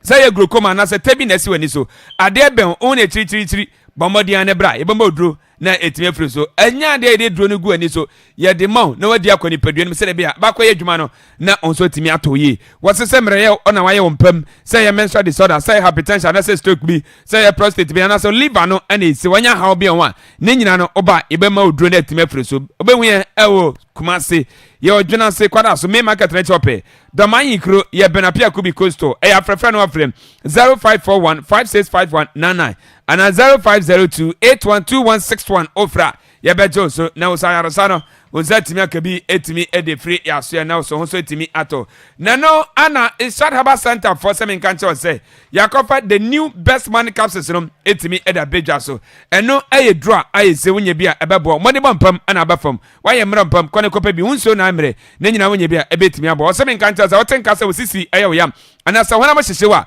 na nyina no eyade wonya Ishad Haba Center for the new best man capsules bi na so no ma ebetimi abo brekum new born chemicals obedu ono ne papa ni bon jo first time betimi ajo first na fema mani bon ne no na uzatimi akabi brekum main station hold down ne ko pie mo Ishad Haba Center woni ni timi no obabo mo uzatimi akabi Rich Zion kwane ko pie mo he na mo new first na mo saso ana supreme heba so e wo se kwa station bedu ono na Evans saso anato ana face promotion ko bejo mo nyina bejo first na mabo ama Ishad Haba Center for no na mo de bejo so no the best man capsules no wajo de no akodo no e afrefra no afrem 0244 966043 and 0208288099 ofra ya bejo to ni abo ama no pa no won say timi akabi omo nyina ka bi na no pay wote yankasa akodiem semenom ya de etwas ya de fi semenom e ma na no che wi abejo form etimi abam na omso abechira ma adwene na afi semenom e beja siem e de free abrantie Anthony Joshua no a obomode kwasra Ghana man panyini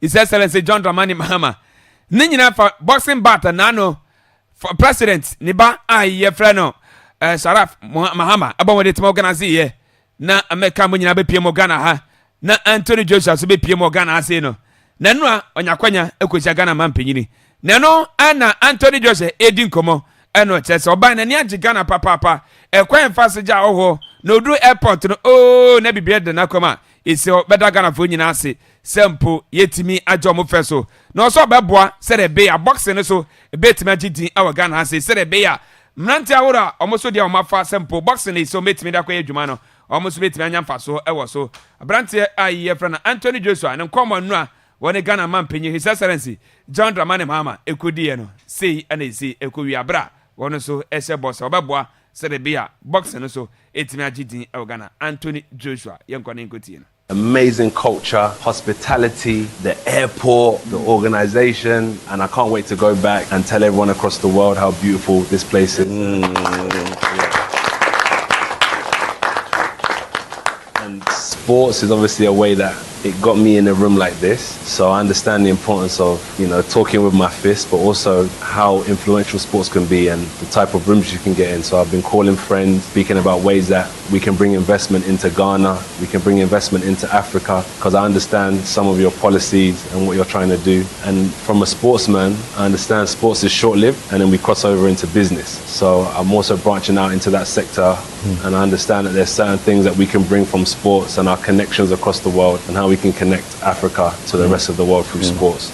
So Sharaf, amazing man, thank you for bringing me here. It's much appreciated, and long may legacy rise continue. Yo, we and summer boxer Anthony Joshua and Nkoma where they told you and what you Ghana man penye His Excellency John Dramani Mahama so bomodi timia kasa akra say boxing arena na wabukum no o me yense nka o na be academy Serbia nko boxers ne na se fonti wantrema mana amro 4000 o say ne ya na yense nka otimi but o me yehye o masanya kwanya yi so maba no o me make sure say boxing arena no betimi atrem Serbia next time no say ko bass about to be ekoso a e betimi afa nipa more than 4000. Fortunately, over the years, things have gone down, and that's what we try to revive by setting up the Bukom Boxing Arena. It's actually an academy because it's got hostels, it's got classrooms and all that. And the intention was that we'll scout and look for young talents all across the country and bring them to live and train there and go to school at the same time, And so we're going to have teachers teach them so that they don't miss on their lessons and all that. Unfortunately, after I left office, that dream, was put on hold, but we have the opportunity to take it up again. My one regret is I didn't build it bigger than it is now. I realized that. I thought that 4,000 was enough to come and see a boxing match, but it looks like we need a much bigger arena to contain the new interest that is coming up. I told him he'll be our ambassador. He needs people like him to help to change the lives of young people. And so we wish him to be an ambassador for boxing in Africa and take that as one of the causes that he champions, that after him there will be a wave of young boxers at different levels who would also make Africa proud and change the societies from which they come from. And so we're happy to have you. You're an icon, very much loved in Ghana. And so people were very excited, that you accepted to come. But Ghana is your second home. Yo, we and in some Ghana man penny John Dramani Mahama or the Anthony Joshua no Abranwa. Okosra na nochi president asaka asa adefa ne ba ese freno Sharaf Mahama medoka se boxing battle otimi hye wotre mfi abrante ne di ye no de ne hura mu sports na takobobo team support no Liverpool and he say Sharaf support. Sharaf has been interested in sport since he was a kid. And growing up at 5 years, 6 years, he knew every footballer. He knew how they played, who they played. He could comment on them. Not only the footballers, he knew their wives and their girlfriends. He knew the referees, everybody. And it's he and his brothers who made me start taking an interest in football. I mean, I've never really been a fan, when it comes to soccer. But he supported Liverpool. His other brother supports Man United. And then Shahid supports Real Madrid. And I found my children, anytime their team lost a match, they lost appetite, they won't eat, they are moody. So I started supporting all their teams and praying that they'll win their matches so that it will lift the mood of the children. And so, of course, when he decided that he wanted to go into football, I decided to let him follow his talent. So he played football for a while and then decided that, no, he wants to shift into sports management. And so he started with football, but he took an interest in boxing, and so now both are his passion, boxing and football. But it looks like the boxing world is is taking control. But it's a good thing because we believe that Ghana has a talent, and we can raise some world champions. Okay, we and some Ghana man penny His Excellency John Dramani Mahama aka Adiafa ne Babrantie Sharaf Mohammed Mahama, yeah, you Mahama Sharaf, okay, you. Yada say na yantwa na American wono aye boxer wono so be more Ghana abi. Na wokoi na central for obomode kwachi ne airport. No money need nkomo no say. Wo be pie more Ghana zampa talent wo ha pa. Waso ogire ma pass Ghana ba be center of Africa boxing. Say the be bitimi aboa na Ghana itimi age boxing see na so. Waso obedu Ghana ha zero ja talent ro ha. The anya sample ye betima toto enoma yi. Na obia talent is so far na ebetimi aboa no na etimi pia bonte na basa na sports no so ebetimi akonanim. So I think the future holds many more events. We had a really good meeting today with the team, Sharaf and everybody are looking very excited to do more events like this. Like I said, as long as the sponsors keep coming so we can put on these amazing shows for the Ghanaians. I mean, we are giving opportunities to the Ghana fighters to get involved in boxing. We should start opening more academies. Also, we had a really good meeting today with Kofi Adam. Look, the vision is now is to do more events here, grassroots level, start promoting. And you know what? One day, I believe in Ghana can be the center capital of boxing in Africa. Not only that, it's the first time in history World Boxing Council, the WBC, have made their African title, and it was hosted in Ghana. Kabiti fight. Look, bro, they broke records already. The records that have been broken. You see how busy the event was. Have you ever been to an event like that? Bro, I could not believe it. And you know the thing was, it was that many people that, but I was on my feet running done properly. I have to say, the Ghanaian people, credit goes to them for staying so patient and so disciplined. Like they were there enjoying the whole event. It was a long day, long night for them. But listen, I have to say, the people I met here are the nicest people I've ever met. I'm leaving today, and I'm gonna miss them. You, we and some American one other to Yadana pay Yadibi Emma. Now, Sharaf Mahama, I saw guys about to know one of some Busan say sporting activities in the doors. DNT and we choose boxing over football. Now, at the current hour, so the choose boxing. No, what did you say? And I saw him say December, or make sure it's a battle for Saba. Sharaf. Boxing, I'm doing boxing now. I'm also a FIFA licensed agent, and I used to play football as well, so I have that experience from the football aspect. But I'm being very strategic with what I do, you know. I don't want to jump into something too quick, and it doesn't, you know, reap rewards, basically. So yeah, I think we're looking at December. December, you know, it's a good time where we have a lot of, you know, diasporans coming to the country, and we'd like to give them a feel of, you know, Ghanaian culture mixed with a blend of boxing, you know, and entertainment. Okay, and to say December, one message says some boxing battle, no, one made the baby we and Shema Sharaf Mahama, or the Atuja. Now, Golden Kick manager, I friend say Guru, and anything come out. If I enter the fake car, Nano or Moboy Aditya Kumasa Santi Kotokoni Busan say, before the game, Oka said Mobesa Kotok, but Intimia Massa. I can say any day say football. My boys on my idea. Near Chomuso Mukoyabiano, my and they are very proud of our boys. And our football so they be able to miss and near to miss your football nation. But only dear, Yamina Karani, a very nice spectacle for Ghana football. Nature to also dear, Omana Munim. Now, history name on making no and ye Ghana Football Association as I charge him say. So baby, I press in be done a D and I feel some coach after say we match and not say. Modi omon lusu match nemmum kotokwan so mo referee na so mo no minim panifo no mo so mo say me who are the first post I me about the thing is say the FA should learn to let sleeping dogs lie near koso ended no say can one sem because amansa nyina hu near koso enya fe na me wa be boss say I na obi ahu say CEO yansi CEO game no ko fair obi ahu na ni abaso no bae e bae wie no obi empra obi enwu obi enye hwe aye nyina enkoda bibia edin enkoda ade na Efina pese or sorry assembly because almost sorry assembly the way I'm here no. Now you say okay yebeka. Me feel say part of the spectacles yesterday obiabe pini say enye nice and it to be Ghana football being run in the mud. Yeah, omuchaji the team and the manager say we are bringing the game into disrepute. But I think ne omuye yesisia momuno say noise na ebeba ho say noise na ba it will bring the game into more disrepute because ebia obi anchechi incident no yeah obi anhwe incident ni yeah nipa no be say aden na nkofo we omukọ park ni so cartoons you because that's the argument being made. Aden na coach ni ka say enye nyame na determine the day but it's rather the referee who determine the day. Aden na coach ni ka sa na nipa na akọhwe biom said then e ba na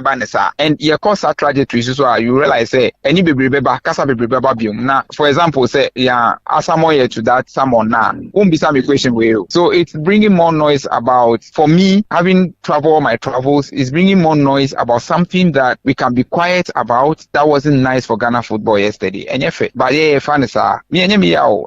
On what say 18 for yes team eba na musumu de manu ye ba. Oh anu ye ni there almost say yen fa anu ye ba there the beba. But nipa na almost morning particularly say me coach no me coach. So omo na yes omo ko hwe me coach ni din ye na omo asem bibisa na mbisa ba me nipa na almost morning ni there. Enim nipa sa nipa ni enim. Ye omo ye ni. Enim no. Sa nipa ni enim no. Okay, anti coach FA4 charging is omenyi na no. Omo ye dini ni me wodi ni wodi Fifi Parker Hansen. One head coach at my golden cake but e di no my ni omo so nim ni bi anti FA4 na nkopa ni kro na omo mra no menya no. Na another mbuza ne say referee na go be di game Salom ya bless. But Park na say hu say Latifa Dare and e se be girem. E dey nkomo sa na course so abra changes e buy na no ana say guru e dey ntiremu say e dey emaye. Okay, yes, ni say yengina na yewe warm up boom. Kotoko one side. Yes, we are one side referee no fan film na ye warm up boom. Yen who say fish bia by bless hon. Yen who say fish bia ba hon. Ena oma wo me fe ena ye go back to the dressing room. So about a few minutes to coming out from the dressing room and a match commissioner no by Jose in the warm up no. Bless the twisting ankle into fourth official never bedi game no. In his words, nothing has changed. In his eye is that the fourth official that have to referee the match. Ye ka say okay because Osi Nipana Pradi and to me for saying say on bedi match by force. So that was the explanation of my 2 minutes to the game, like about 2 minutes for us to step out onto the pitch. And I'm my information we. Yeah, the Philly say no my football be away to me. I see. And he na say the fourth official refereed the match. Blaze now with Prano or your fourth official duty rather, and he did it perfectly. Yeah, limping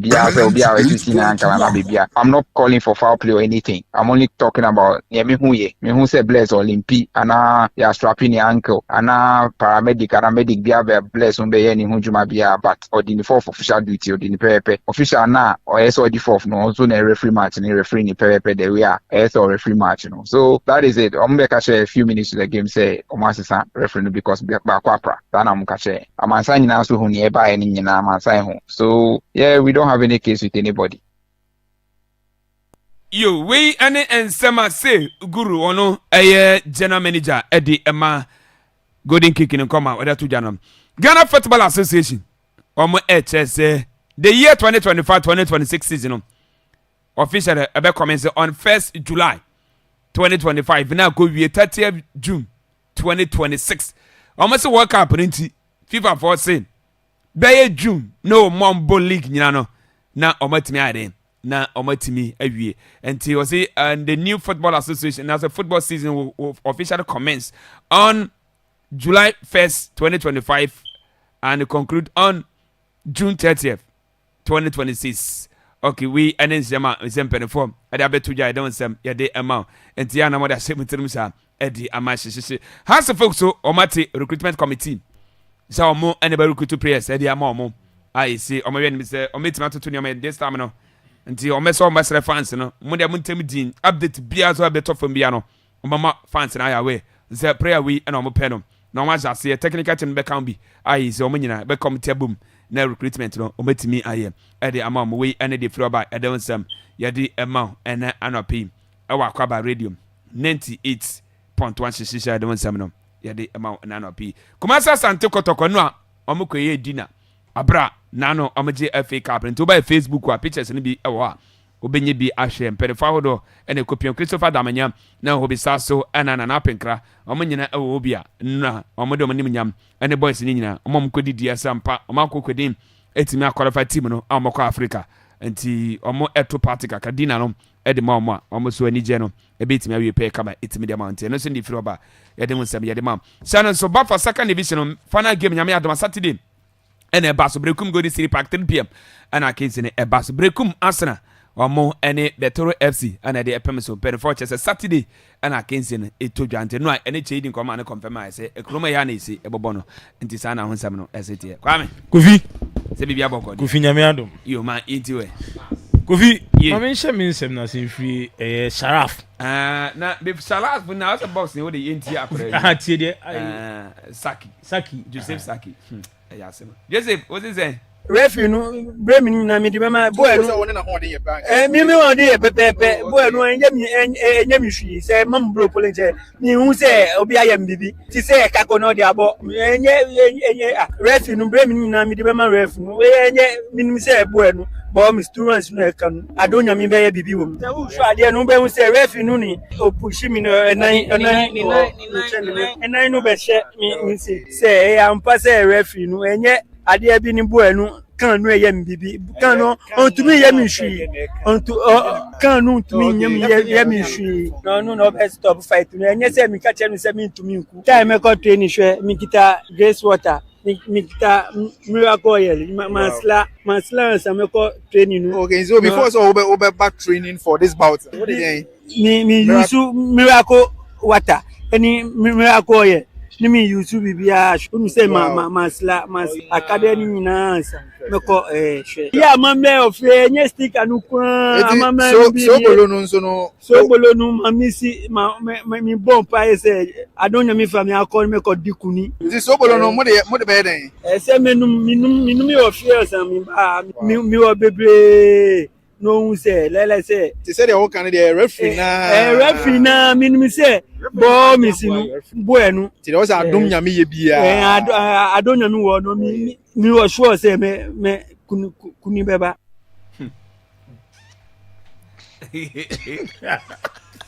Kofi o see friend say Saki o Joseph Saki Kofi na wusu afọ nka san kire no season so de nani to adunya me se be bu na kuno bo se be die o de nani to adunya me se be bu na kuno Kofi boxing na de wani be to say manum grace water Kofi be bu na kuno Kofi ye jimi wo man we mu do o si na mte Kofi o de bi ni jidi en bet Kofi 98.1 in boxing so de ni to sa na man so Kofi be bu na mo na wu Kofi de bia me wa asem bia me ka se bi wiase mo ho ade a ye de ya adwen eye no ye mfa mpai bo nye den enka ho ye wa ade ye de mpai bo na eye because o se okono kuta grace water okuta we na o san for coach kan ho ndina coach na juma ne sai na me bisa de eze coach ne timi bisa eze Kofi coach ni ja juma no me Kofi no kre pa ye nka no kre nkyere Saki se coach no so man advice there be no ono no ntie coach ne dia because any coach ni ja no o wa dia na ni da so a o dey call fight we say mo lose coach receive ya say o Kofi be I like joke Kofi yentu boxer no for say Kofi boxing I believe in that Nigerian but Kofi say boxing one sporting activity enye nipa miensa na na ba ko e ka say we bo ani ha two ni betumi afo so aye den aye bia ma Kofi boxing so go into every game we are well prepared na bio na referee no na bia no was what make us one way stick an bro David send obi kura ba dragon na dan atare trunk no a sponsorship We do company na sponsor no and the trunk na be share ni papa mo share no Philadelphia na sponsor I say be abeda say Philadelphia na sponsor okay I go papa ni masi what you say Kofi say going to box na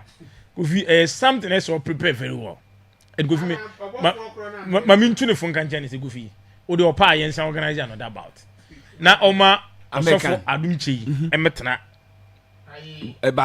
ringside ana de o say referee na o de nka we de ani die ma ye ma yes sir ma so for dum chi benye referee fa enye on judge bi kofi on judge bi kofi se wan prepare nko ye be bunu okay kofi bi de bia me kam say adibu e de ya adwen ene ye mfa mpai bo nka ho di ade e de ya adwen ye o de mpai bo ko ho a you fail okay you ade e spiritual e bi e physical ntina bible kra ka say de kaiser de ne mfa kaiser de nye den e man say no ntina odi we ni ma adum ti dabi kofi adum cho ye hunhum adwuma kofi o mo boxing say bi o hun say bi a o de stick ti kofi ene na ya bunu no kofi nyame nko ya bu 10 rounds say nka 2 rounds no kokko di say kare na kai say abunsa we nkane na me de ya jafa de ya bu ayo say nka 2 rounds na pasa mo froka so kofi mesre no asore na wagu ya so na wagu ya nimanse ko yakobu buturo se mpa ba bi ntina se be ka je se o ko de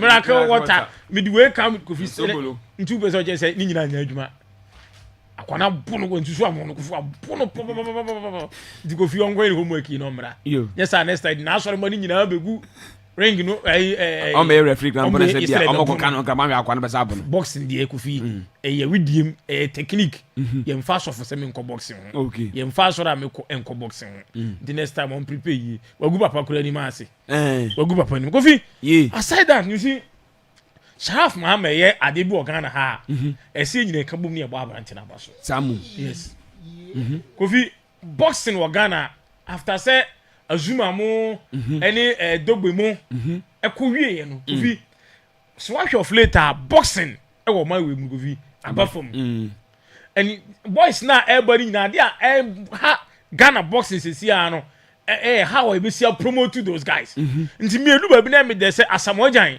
starting say na nka boxing na nka no baby jet promotion or be sadi we go fi na nka be bo because Ghana one ade ama Ghana agidin pa no football boxing ama Ghana agidin chen football the box na ya ma man Ghana no minim how a football asat na football nyemu half because it me ji box sika koto sadi tina person na sadi the Ghana man Ghana fo nya bi dia tini ka che tini ka cha se be tuya sika ma no anundani ye di tete o de ko fi that ke hono be di tu kwa me nkurume ayo o fi se bossa sunyani ha ya o nana ya kono dumo nana ya kono ye ji box sika e de be yo man ene ye di footballers ne ka kono say mo ni ya show sika go play mu ni de ko so boxing ye one sector so man no ye mo ye ni den ekọ ho so ye nya obia nya panyin bi na ye na nya institution bi na ye o akola ketwa oni say Sharaf no ye FIFA agent ono ne ye was a FIFA agent ona confirm ye what football account bi na nka dodo na ye nim say football na na ni be kora nka promote ye guys no go FIFA agent ye and na wo tom player na akora na say agent be mo betu to Sharaf the agency no e dey atom player no because ye license na FIFA ama na kwanya say obetimi adisa adwuma na monti no costume CB obi po player foreign na uni that link na o contact the agency na obetimi lead wa mo otimi aye sa ade we nyina ma en kofi akora na mo na ni anko football no ho all of a sudden what turn e dey abe boxing sector en kofi for a child like Sharaf betumi akofa obi say Anthony Joshua American mo de o mo abo man we mu kofi akora ni hia abaso de okay say ye mo ye ni ko ni project na o ye no and now no ko fi hwe bukum arena ho fi a 4000 ho nyina ye man for kram nya ba biamfa ya bokoto ko ni house ye say and the biggest e ko fi ye nya full capacity no e say 6 July ebebo free gate ebebo koto ni house free gate o be no akola die ko fi hwe nipa na wo bukum arena ho hwe atitire pa how is the last time we said despite hwe koto ni house Minkai.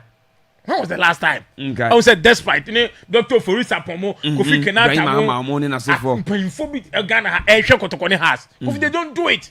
But Akulana Timmy organizing box nama ebe attractive to the sense Dr. Forisa Pomo. Despite. She artist ane wo ho. She infura she arena ho. Kofi she vima. She stage everything was on point. E wo buku arena ho.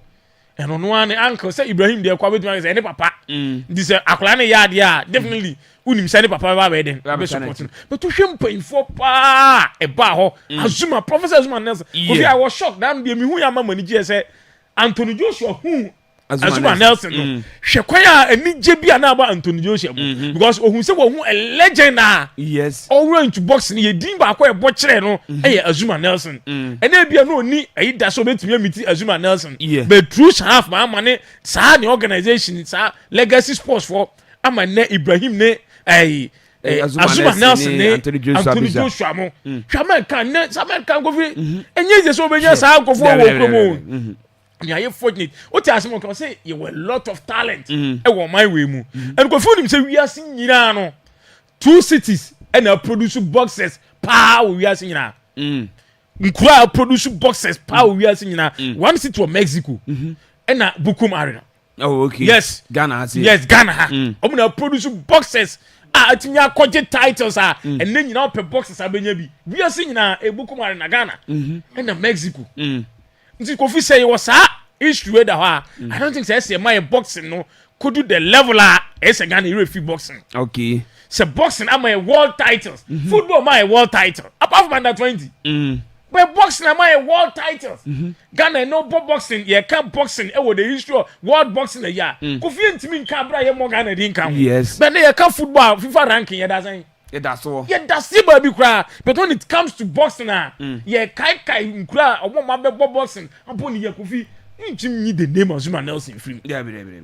So it tells you Ghana, baby, a boxing. So Kofi say Sharaf Mama started something like this.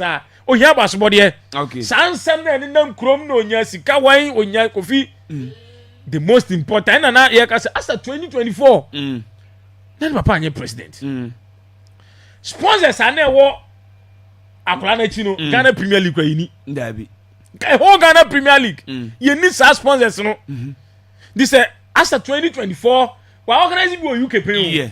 UK you know be there in Ghana this is not the first time. This was akola to me yen such sponsors Kofi say anwa ho now to say any papa sika akora Kofi say the promote Ghanaian boxers ana mewa say o mine sika say the bima footballers mewa ye the big play mu na no Black Stars go say per diem bi mo je this say the o mine sika ma obi ba so mfa no amfa nkobie store antra no the promote boxers Kofi enyo mine eja pade so Kofi ye mo sha fa ba so Kofi abo no modin Kofi now to House of Folk recruitment. I'm so much today. Oma from team I'm on a recruitment I'm on be. So players now coach no modim komoda da na. Yeah, so the obeje list no. We me cast me actually House of supporters no. Say me most statistics no. Na your some players be mama House of Folk. Na has statistics na Watara na coach team na Kofi nobody obo blame Watara. I dey Kofi per recruitment among House folk ekosisi anu House folk for employing no be nye serious nye serious say me dey me no how recruitment yes yako House folk can lose 2 key players we are Kofi on any day any question House folk lose omo but Kofi Ghana am say House folk na team or top player free so your papa yes House folk for top player they feel like omo your papa I say also who actually now to player na free the only club who told the player I say kwa freeway you will say I say who plan that for recruitment the bia make say na be say amamati committee ni so for now no omo na see ntimi choose say ye better committee ni ye be wie na coach na nya de o hwehwe a Kofi ye boli gi na nko ya hwan na blame no coach na o blame coach enya yie o blame coach na because Kofi Watara between me no say nim say yeah, my water opportunity and place be akodi baby and can no me no has will come. Yes. Say from last week in Ibano. Come omo discussion in them so the discussion in Sama. Kofi me say Watara to me hijack deal do okroma na no. Watara o hijack deal do okroma. Se na has folk is serious and player na no call Kofi. O hwe has folk set up no ma. Na quite the best center back no Kofi. Ezekere Fusini. Kofi. Kwaya coach Watara faso hijack is deal no. Ba benefo na ma for. But has him pay for one no. This and that has a bomb match na chiri ho enuna. What you blame Watara? Because it go to a time now so otimi o do player na nkawa kwa wie e delay the transfer no. Na still has him pay for am wa. Kofi who blame coach then? You can't blame the coach. So Kofi has to folk omunya proper because we all must start here I say we when for the room no. Oman today omo say din beba. Akan bi won bi. Oman today. Na me say akan bi won. No has nyi bi anyini free. Yentiwe. Can be some say so project so. We have project manager. We have project so call pre-match. Send is a pre-match will be a bit me. Ye obi an timi. Pre-match there. The answer be out. Mo see ye what has work fast no can. You see, ye na free team no ho. See say. I was yes na net. Yes see project. Yes see has folk team na nkasa no. Ana has ba we no dey ati. Ti asema. Ana ye kupo bi so you ba ko see has na pre-match. I don't know pay so. Oji supporters na complain say akan bi na say team na togwe sade a me yi na free team no ha na ko project no so ai den. Ama go po bi man dingo ni business. Go ni business bi a house work team no bi. Team na project no po bi man yin fa na tio. In terms of the day-to-day running of the club, because you define roles. Clearly define roles, say supervisory project. Yes. What's that special A2? And you have no business doing with the playing body. To the extent say we call pre-match. Saura so ho call pre-match o. Oak ladies wo odi akiri. Odi aso folk team naji. So Kofi say has 4% next season. On team ni na ya attractive Kofi they have a lot to do. Kofi GFA a charge golden case. Kofi say na Ocean nti say na no odi no hanka bo mame. Ocean say dem one am beka say your class libu edi money a any 24 hours o. Ya charge o.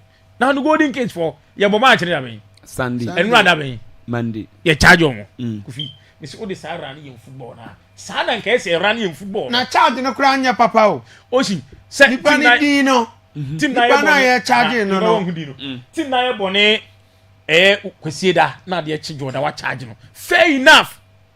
Sana say here na nka cases na contem. But Kofi here is the case the same league na ye born. Obi ye bone money go 2 weeks and say ya charge no. The same offense. And you two offense or the criminal aspect you know the football aspect in Kofi ye charge and charge on based on the criminal aspect donations me boy. You charge on football grounds. The same idea golden kids for you the same thing the nations here. It take FN more than 7 days. You intimi charge nation service. But 2 golden kicks na no. Ade chi abe charge no. And over here keto kreku and now ukano. Once I'm ferry abuade umugana for okay cancel sa Kofi. As I be try to Facebook say I see the FA Cup where boy, you know, now you free and fair grounds. Kofi, you see, same crowd way. I'm even Kotoko as a club, Kotoko supporters, and I kind of going say, no, something went wrong. Now, FA president just want to name answer. One, you be our Ghana. I'm a catcher say, a free and fair Kotoko Jane on fair grounds. Kofi. Yo, referee what the ball come up one police for the DP. Yeah, that's it. The referee almost Sunday Kofi. Chelsea ne Kotoko. Gan only say referee say the semi-final final be obi a twist in nine. Ye be oye warm up ya. Ye be chance ya no twist in nine. Chelsea Kotoko semi-finals no. Referee ye warm up about say wanya mozupu wa twist in nine. No say sesa no. We so ono so be warm up ono so twist in nine. Ah, you don't want it. Yo, yeah, that's it. Ocean. Yeah, Kofi Tago. My we. But that's it, Kofi. Near the time I share same free boxing some no. Na last week and Moses for money. Okay, same be say it is hard times that this country be pay special attention to my boxing as a sport. Na ni nyina so a o gina so de aka 7 and say en munyama boxing de ama ye kwan boxing afa so aton man no ama man ni di akọ akiri no football enya the following week he was vindicated by the AC Enrao Bukom no now here social boxing na Ghana has say boa boxing abo man we a eni kwan se nka ye negotiate mpo etoto boxing nasi aya na eya papa da bia me kan say we say America ohun omumpe ball and what is say club world cup no course no attendance akwa problem omumpe ball but regardless of the first American play football no they are by far the greatest ever sports nation. I repeat, they are by far the greatest sports nation on the earth. Yeah. And clearly, actually say, as I say, you need ye di obuo sonko ye put the right measures in place you said about the be boss and be the be well Ghana won the first World Cup 2006. In fact, World Cup started in 1930 no. Ghana kwenye onyanyo de kon World Cup 2006. And even before 2006 no. Na African football nkwana na omu ninyai. Yes. Eba wi ase a because team anko World Cup that the onye football nation obi ani ngo. Before 2006 Ghana be ko World Cup no. Na Azuma Nasi ya compete between 1979 to 2008. And Azuma Nasi aje why made as a champion in 2 weight classes. World Boxing Council you can WBC super featherweight, WBC featherweight and WBC super featherweight. In fact, in the super featherweight, Azuma Nelson, he was twice a champion. Only say according to Boss Rec, Omoye Savebi say, since a boxing by Azuma Nelson is 69th greatest pound for pound boxer of all time. Total fight Azuma Nelson Koye 47. Or we need 39. By knockout wins 28. Only 6 defeat and a board draw me. And you were more the most from Azuma Nelson boy our boxing muni and Munyamo de bro my way. For me to say DK Poison. DK Poison in 1970-79, oh baby, 1979. And you know kwa kuya je world title man mai omuma esika na obe kan Ghana for je no Bosnia. Fe no to nche ye befa ya de we de oben ha ya na ya kunadu. Yes. Na kunadu fought between 1985 to 2001. No de ya no retire. Kofi he was the world champion in 2 weight classes o equals my Nelson so record no. He emerged as a champion in the WBC. He also emerged as a champion in the super flyweight. In the WBA bantamweight, he was the champion twice. It is another credit record on so the Ghana and Kofi. He fought 47 bouts, winning 41 by knockout 32, Olusu 5 draw just 1. He was on a record. As if that is not enough, Ike Bazooka Kote, Ikote. Yeah. Now, Kofi, I quote him so Kofi, who say he was a champion in the WBA waterweight 1994 to 1998. And so Olusu the bet. Wow. And clearly, it's a boxing and Casano, a sports are more money in your D. But you are tuna de jemu. You are tuna de jemu. Ah, no, Kofi. Men kind quite chilikrano.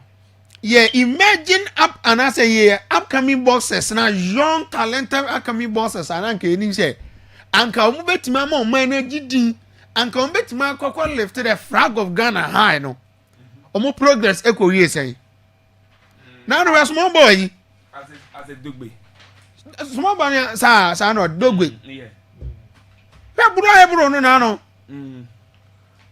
Brian Bruno pa Mexico ni Avareso mi penidino akwatien yes oni dine ko ni Bruno kama akwanu kranko Bruno papa ko vi kwa onu kran na ni eden and otim kunya ko duru san pepe so no because ni oni proper management ni papa na manage no ni papa yeah and Kofi we don't pay special attention to boxing. And a whole event like this, in fact, a positive thing. I was a encouraging boy, no. And other stakeholders, and you, boy, you ain't no crampono. Say, Kofi, yes, be an papa mampanina. And go beyond to me yet. Because our links say be an pap through the papa 1 year, didn't he? And you know, no one was a Kofi. Or trying the better say, or very revival boss and our my room. Other people will see Kabe go. Among yam some fast will be a hey, where was he go? Hey, or the richest. And no, Kofi, even Elon Musk, granny sick and fast or Basuma America for. Now I Bulgate.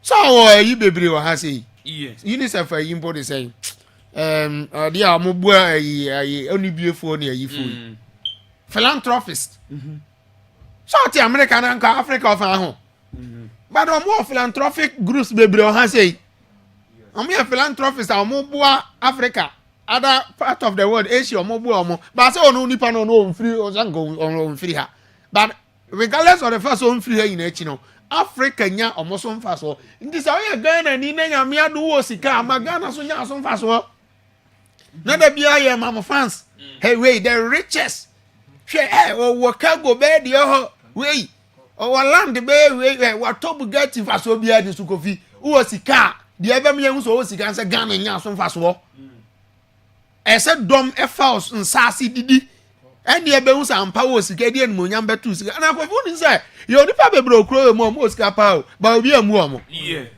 because omo sika no obi anya so mfaso enti these are some of the things are mo ye bebo because ye can go through some promotions in sa na ma no say to me develop one talent no otimi ekore ne what title a onye ni mo nya nsan fa mo man no asesa ne family cry destiny and go be a good thing. And we should stop unnecessary commentary now. No way, no. But we for political reasons. Until mommy pay attention, crown fan ye de Emma Sane mano.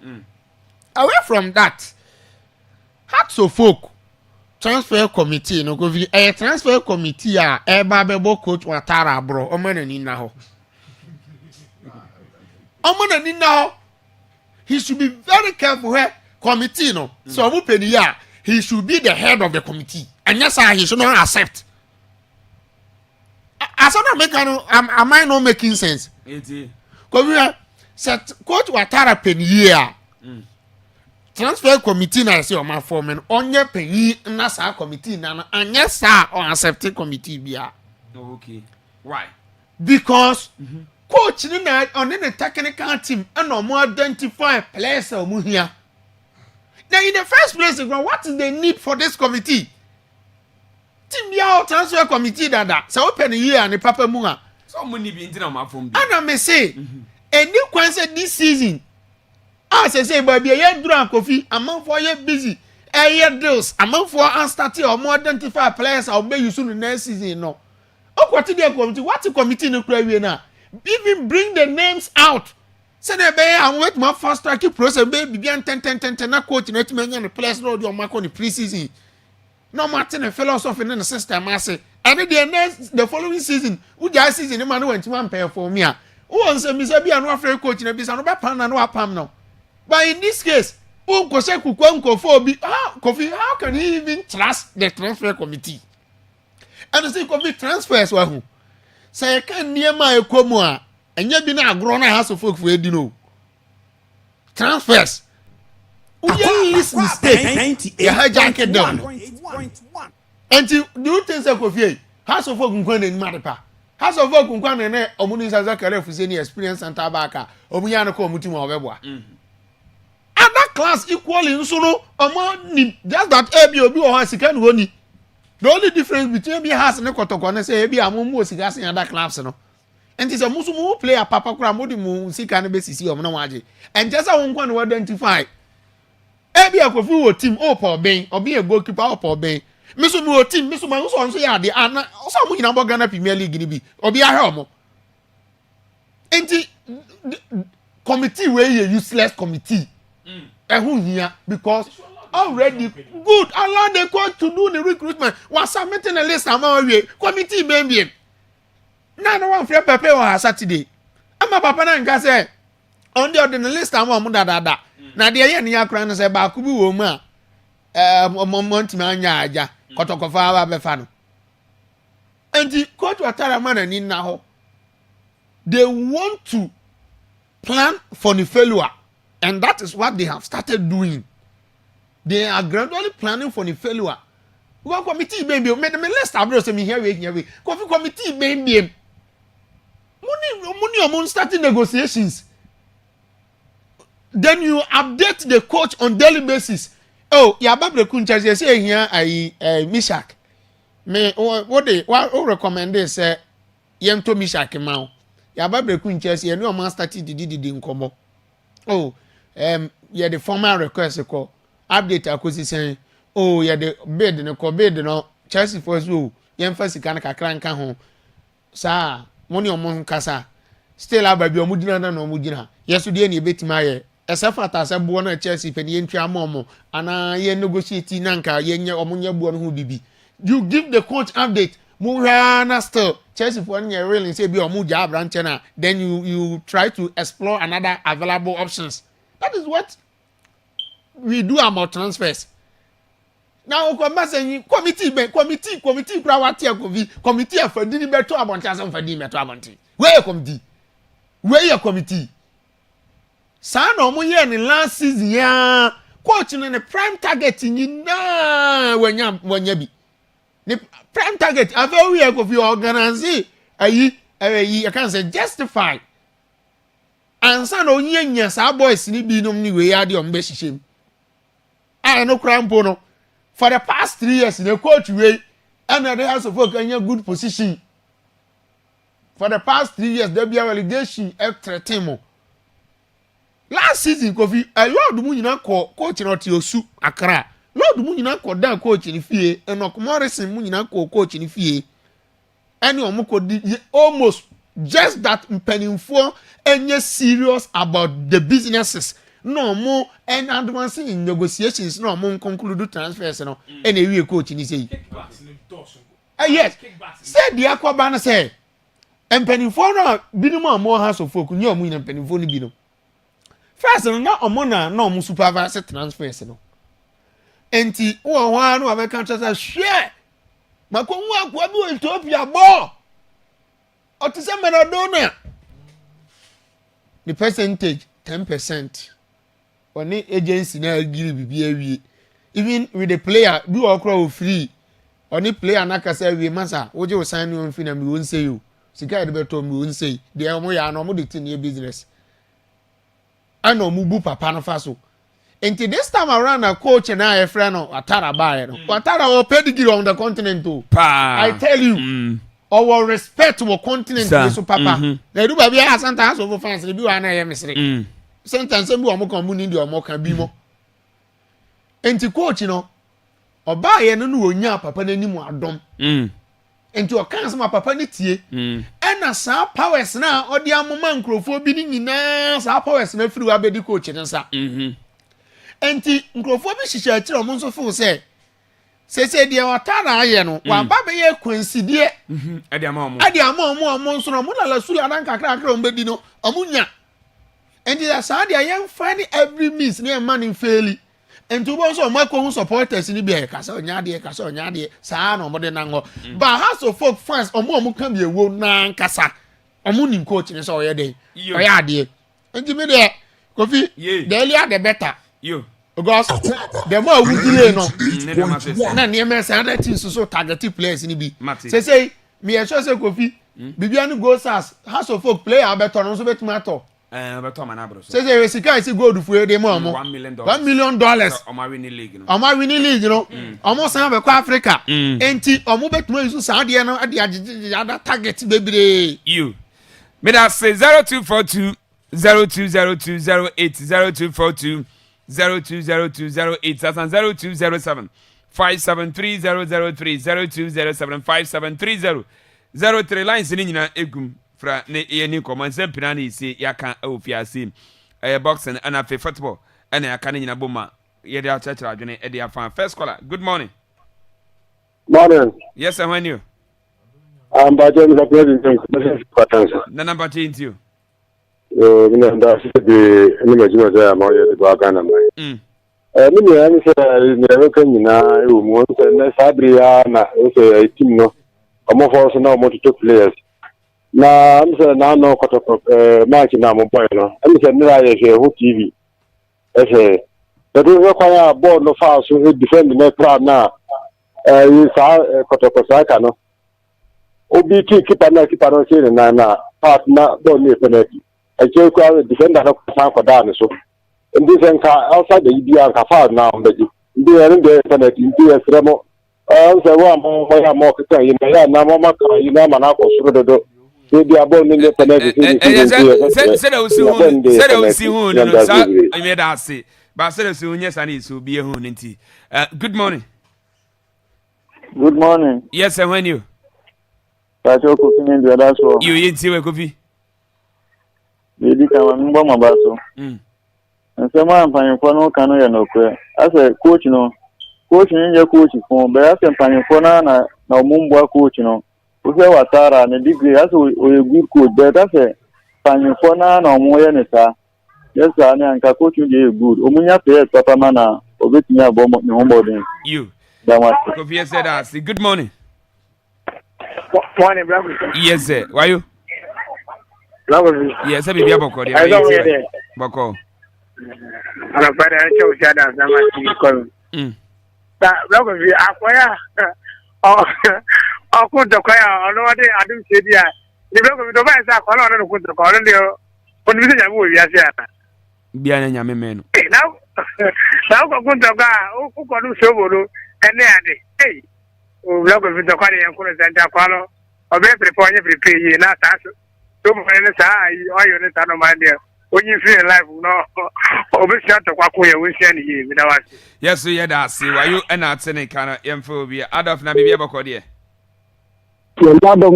You might eat you. So my basso. You go, Mr.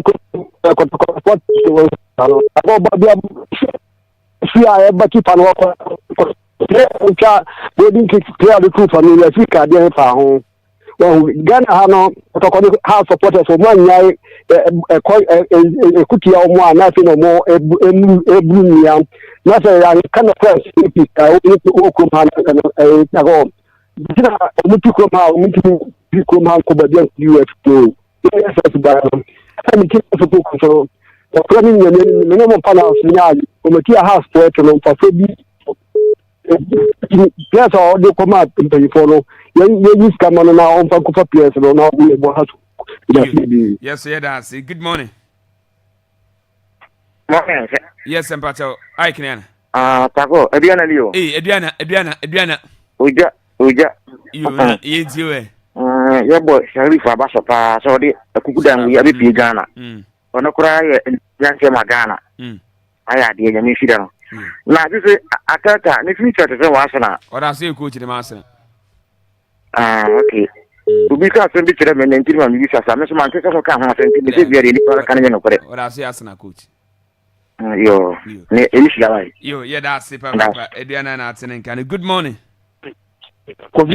Is it the at when you saw or you do it? Now, my job. Oh, come here.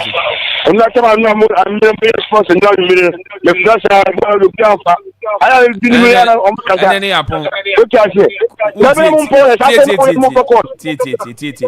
didn't my radio no come from them church. Be now. Corner a banner shall be a casa. Now they from my call waiting. There be a whole Pacasa, you know. Near pick another person so tell us outline so. The be found on a so by Casa than as a cat in yes, I be a wapper. My radio no come from Mr. Receive. That's right. I body keep an keep our keep apart because you know, Chance and this year, we different in Marco. And you keep up here, no fair, we test for not all fair. You already do commanders. Keep on keep a beer or a hotel. Because I will refuse 9 minutes to 4 minutes. Now, can you plant a chair? And you can walk out the one of Bayana. Revenue for this happened to you. Then I'll be never in the basis. In the other refugee, I'm on your service in him. In Yankee, who want to see you that I movie. Mati, yeah, why? Pulling sense, say I'm on and so next month on the case in Alco. You could be that. Yeah, that's it. Yes, next month on the 18th or so. As one thing, Bibiaboko. Oh, no, no, by way of we say to idiot. Hey, only 2 hours. Then you're doing a money, I just had. Yeah, one young one. Make of it, much is a lap, so I saw one. And your way, may I need to be going up and become a Uganda. What chance are near saying on an air hygiene? I got down to see that point then for the few, but then for the cinema. You that would be always there. Akoya, Cocoa, you got down by coffee. In fact, I know beyond idea in the Bataranwa, and you got very well. Usuba no nyama bi ni wo ha enya. Ndi se poster no bo ha na be bo ma wo Onyankopon na bo wa na. Ndi e be se bebre se ba se tatare ne ma ho bebre no. Na no nche se Onyankopon ba wo ko bi kina. Ndi wo ko konto kwa na wa pa wo no ahode na da ko kon. Wo yi ya ma ni wo gu na ni mati. Ndi ko abo ne chen bibia. Onyankopon kan. Yeah, that's Papa Jesus love as I got it and the crown of Good morning. Good morning, sir. Batoni.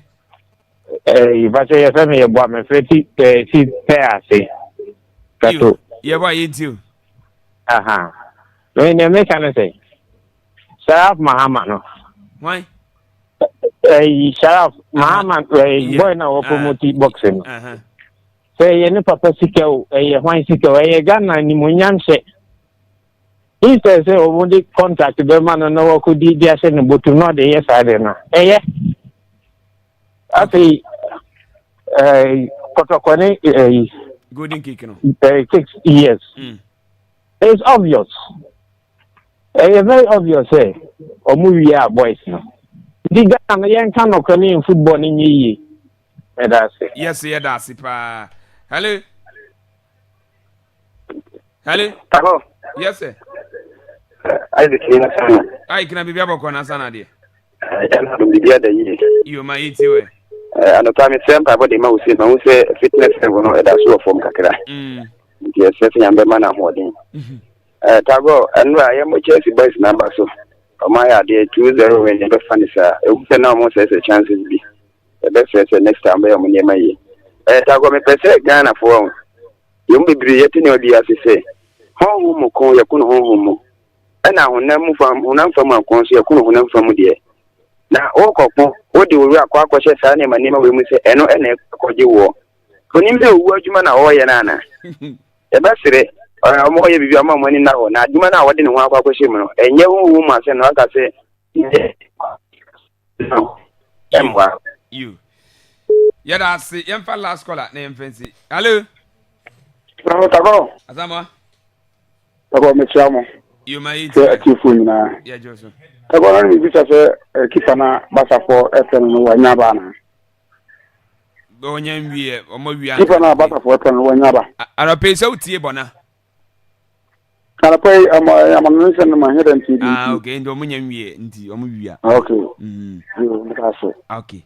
Yes, so yeah, that's it. And there's someone out in Cano, Barcelona fan can say, we follow Barcelona or more pages in the Nassau. Follow Barcelona still enemy team supporter. Chelsea come in as a force, no until that. Okay, Yanny birthday way influence na and nothing na your PJ. Birthday way away a US birthday. Sister Evan Fojo and then Ewa Woda over US of E, Columbus, Ohio, and so from Richmond. Oh, Akwaaba radio and a Kabima team no say 98.1 and then Ewa Woda. And Tiamfa Akwaaba feel so. Near me so happy birthday. Almost stress and young upon one non count. The devil come out to be 1 year come our Columbus, Ohio, or US or now on my hand betosso. Nan your mapana is so you know, young upon Tony incidents from Funguso.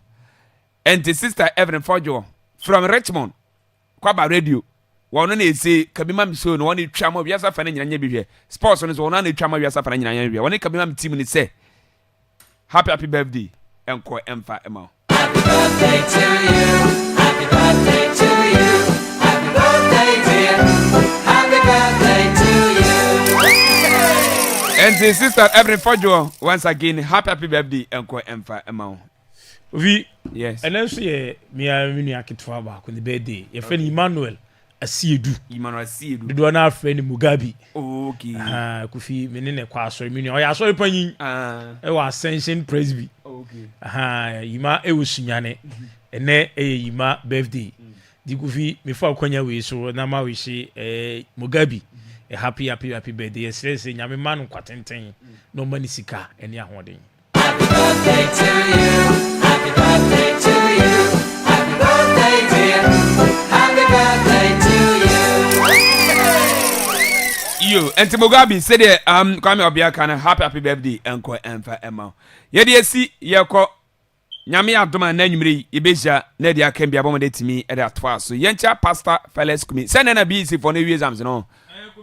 ɛnɛ na ɔmo wie ɔ ɛnɛ na ɔmo wie ɛnɛ na ɔmo wie ɛwie bɛhyia so ma wo sɛ yɛsɛ headmaster bi ɔsɛ nkɔla ne de ka nti wa ɔmo mo antwerɛ exams bi anura dabi na ɔmo twerɛ bi a ɔmo mɛgye report na anase ɔmo mɛgye ɛyi no sɛ bi nti sɛ ɔmo wɔn akɔ twerɛ ahyɛ mu anase ɛne na mɛmɛnti headmaster ɛwɔ yɛn fɔ kurom a dabi kofi na mbisa sɛ menyɛ sure sɛ esi akɔla oh yes akɔla ne de ka no register ne yɛ den menyɛ sure sɛ esi kofi esi ama ewia bɛtɛ mu asɛm menyɛ sure sɛ esi wòle bani ni mu de bɛba nka afɔ no bɛtumi akɔ si bani ni mu de bɛba na sɛ senior high school de ka yɛ ma atwerɛ eduru sɛ even bc no kora no yɛtumi blɔke sɛ result no ɛba no wobɛtua wia na ɔyɛ bi ama menyɛ sure sɛ da menyɛ sure sɛ nyɛ headmasters ni nyina ne adwemu da wo saa o saa dabi dɛn na sɛ bi headmaster nyɛ sɛ sɛ bi no ɔgyimi o ebi tuma sɛ headmaster nso na adwemu da wo saa ba menyɛ sure akɔla ne career mass o saa mass nso deɛ kofi akɔla ne daakye no no akɔla ne daakye no menyɛ sure kofi awia mi sɛ bani ni mu tena ase a ɛnti pastor ma yɛnkyɛ anɔpɛ yi wo ne nkɔda ne nyina no afei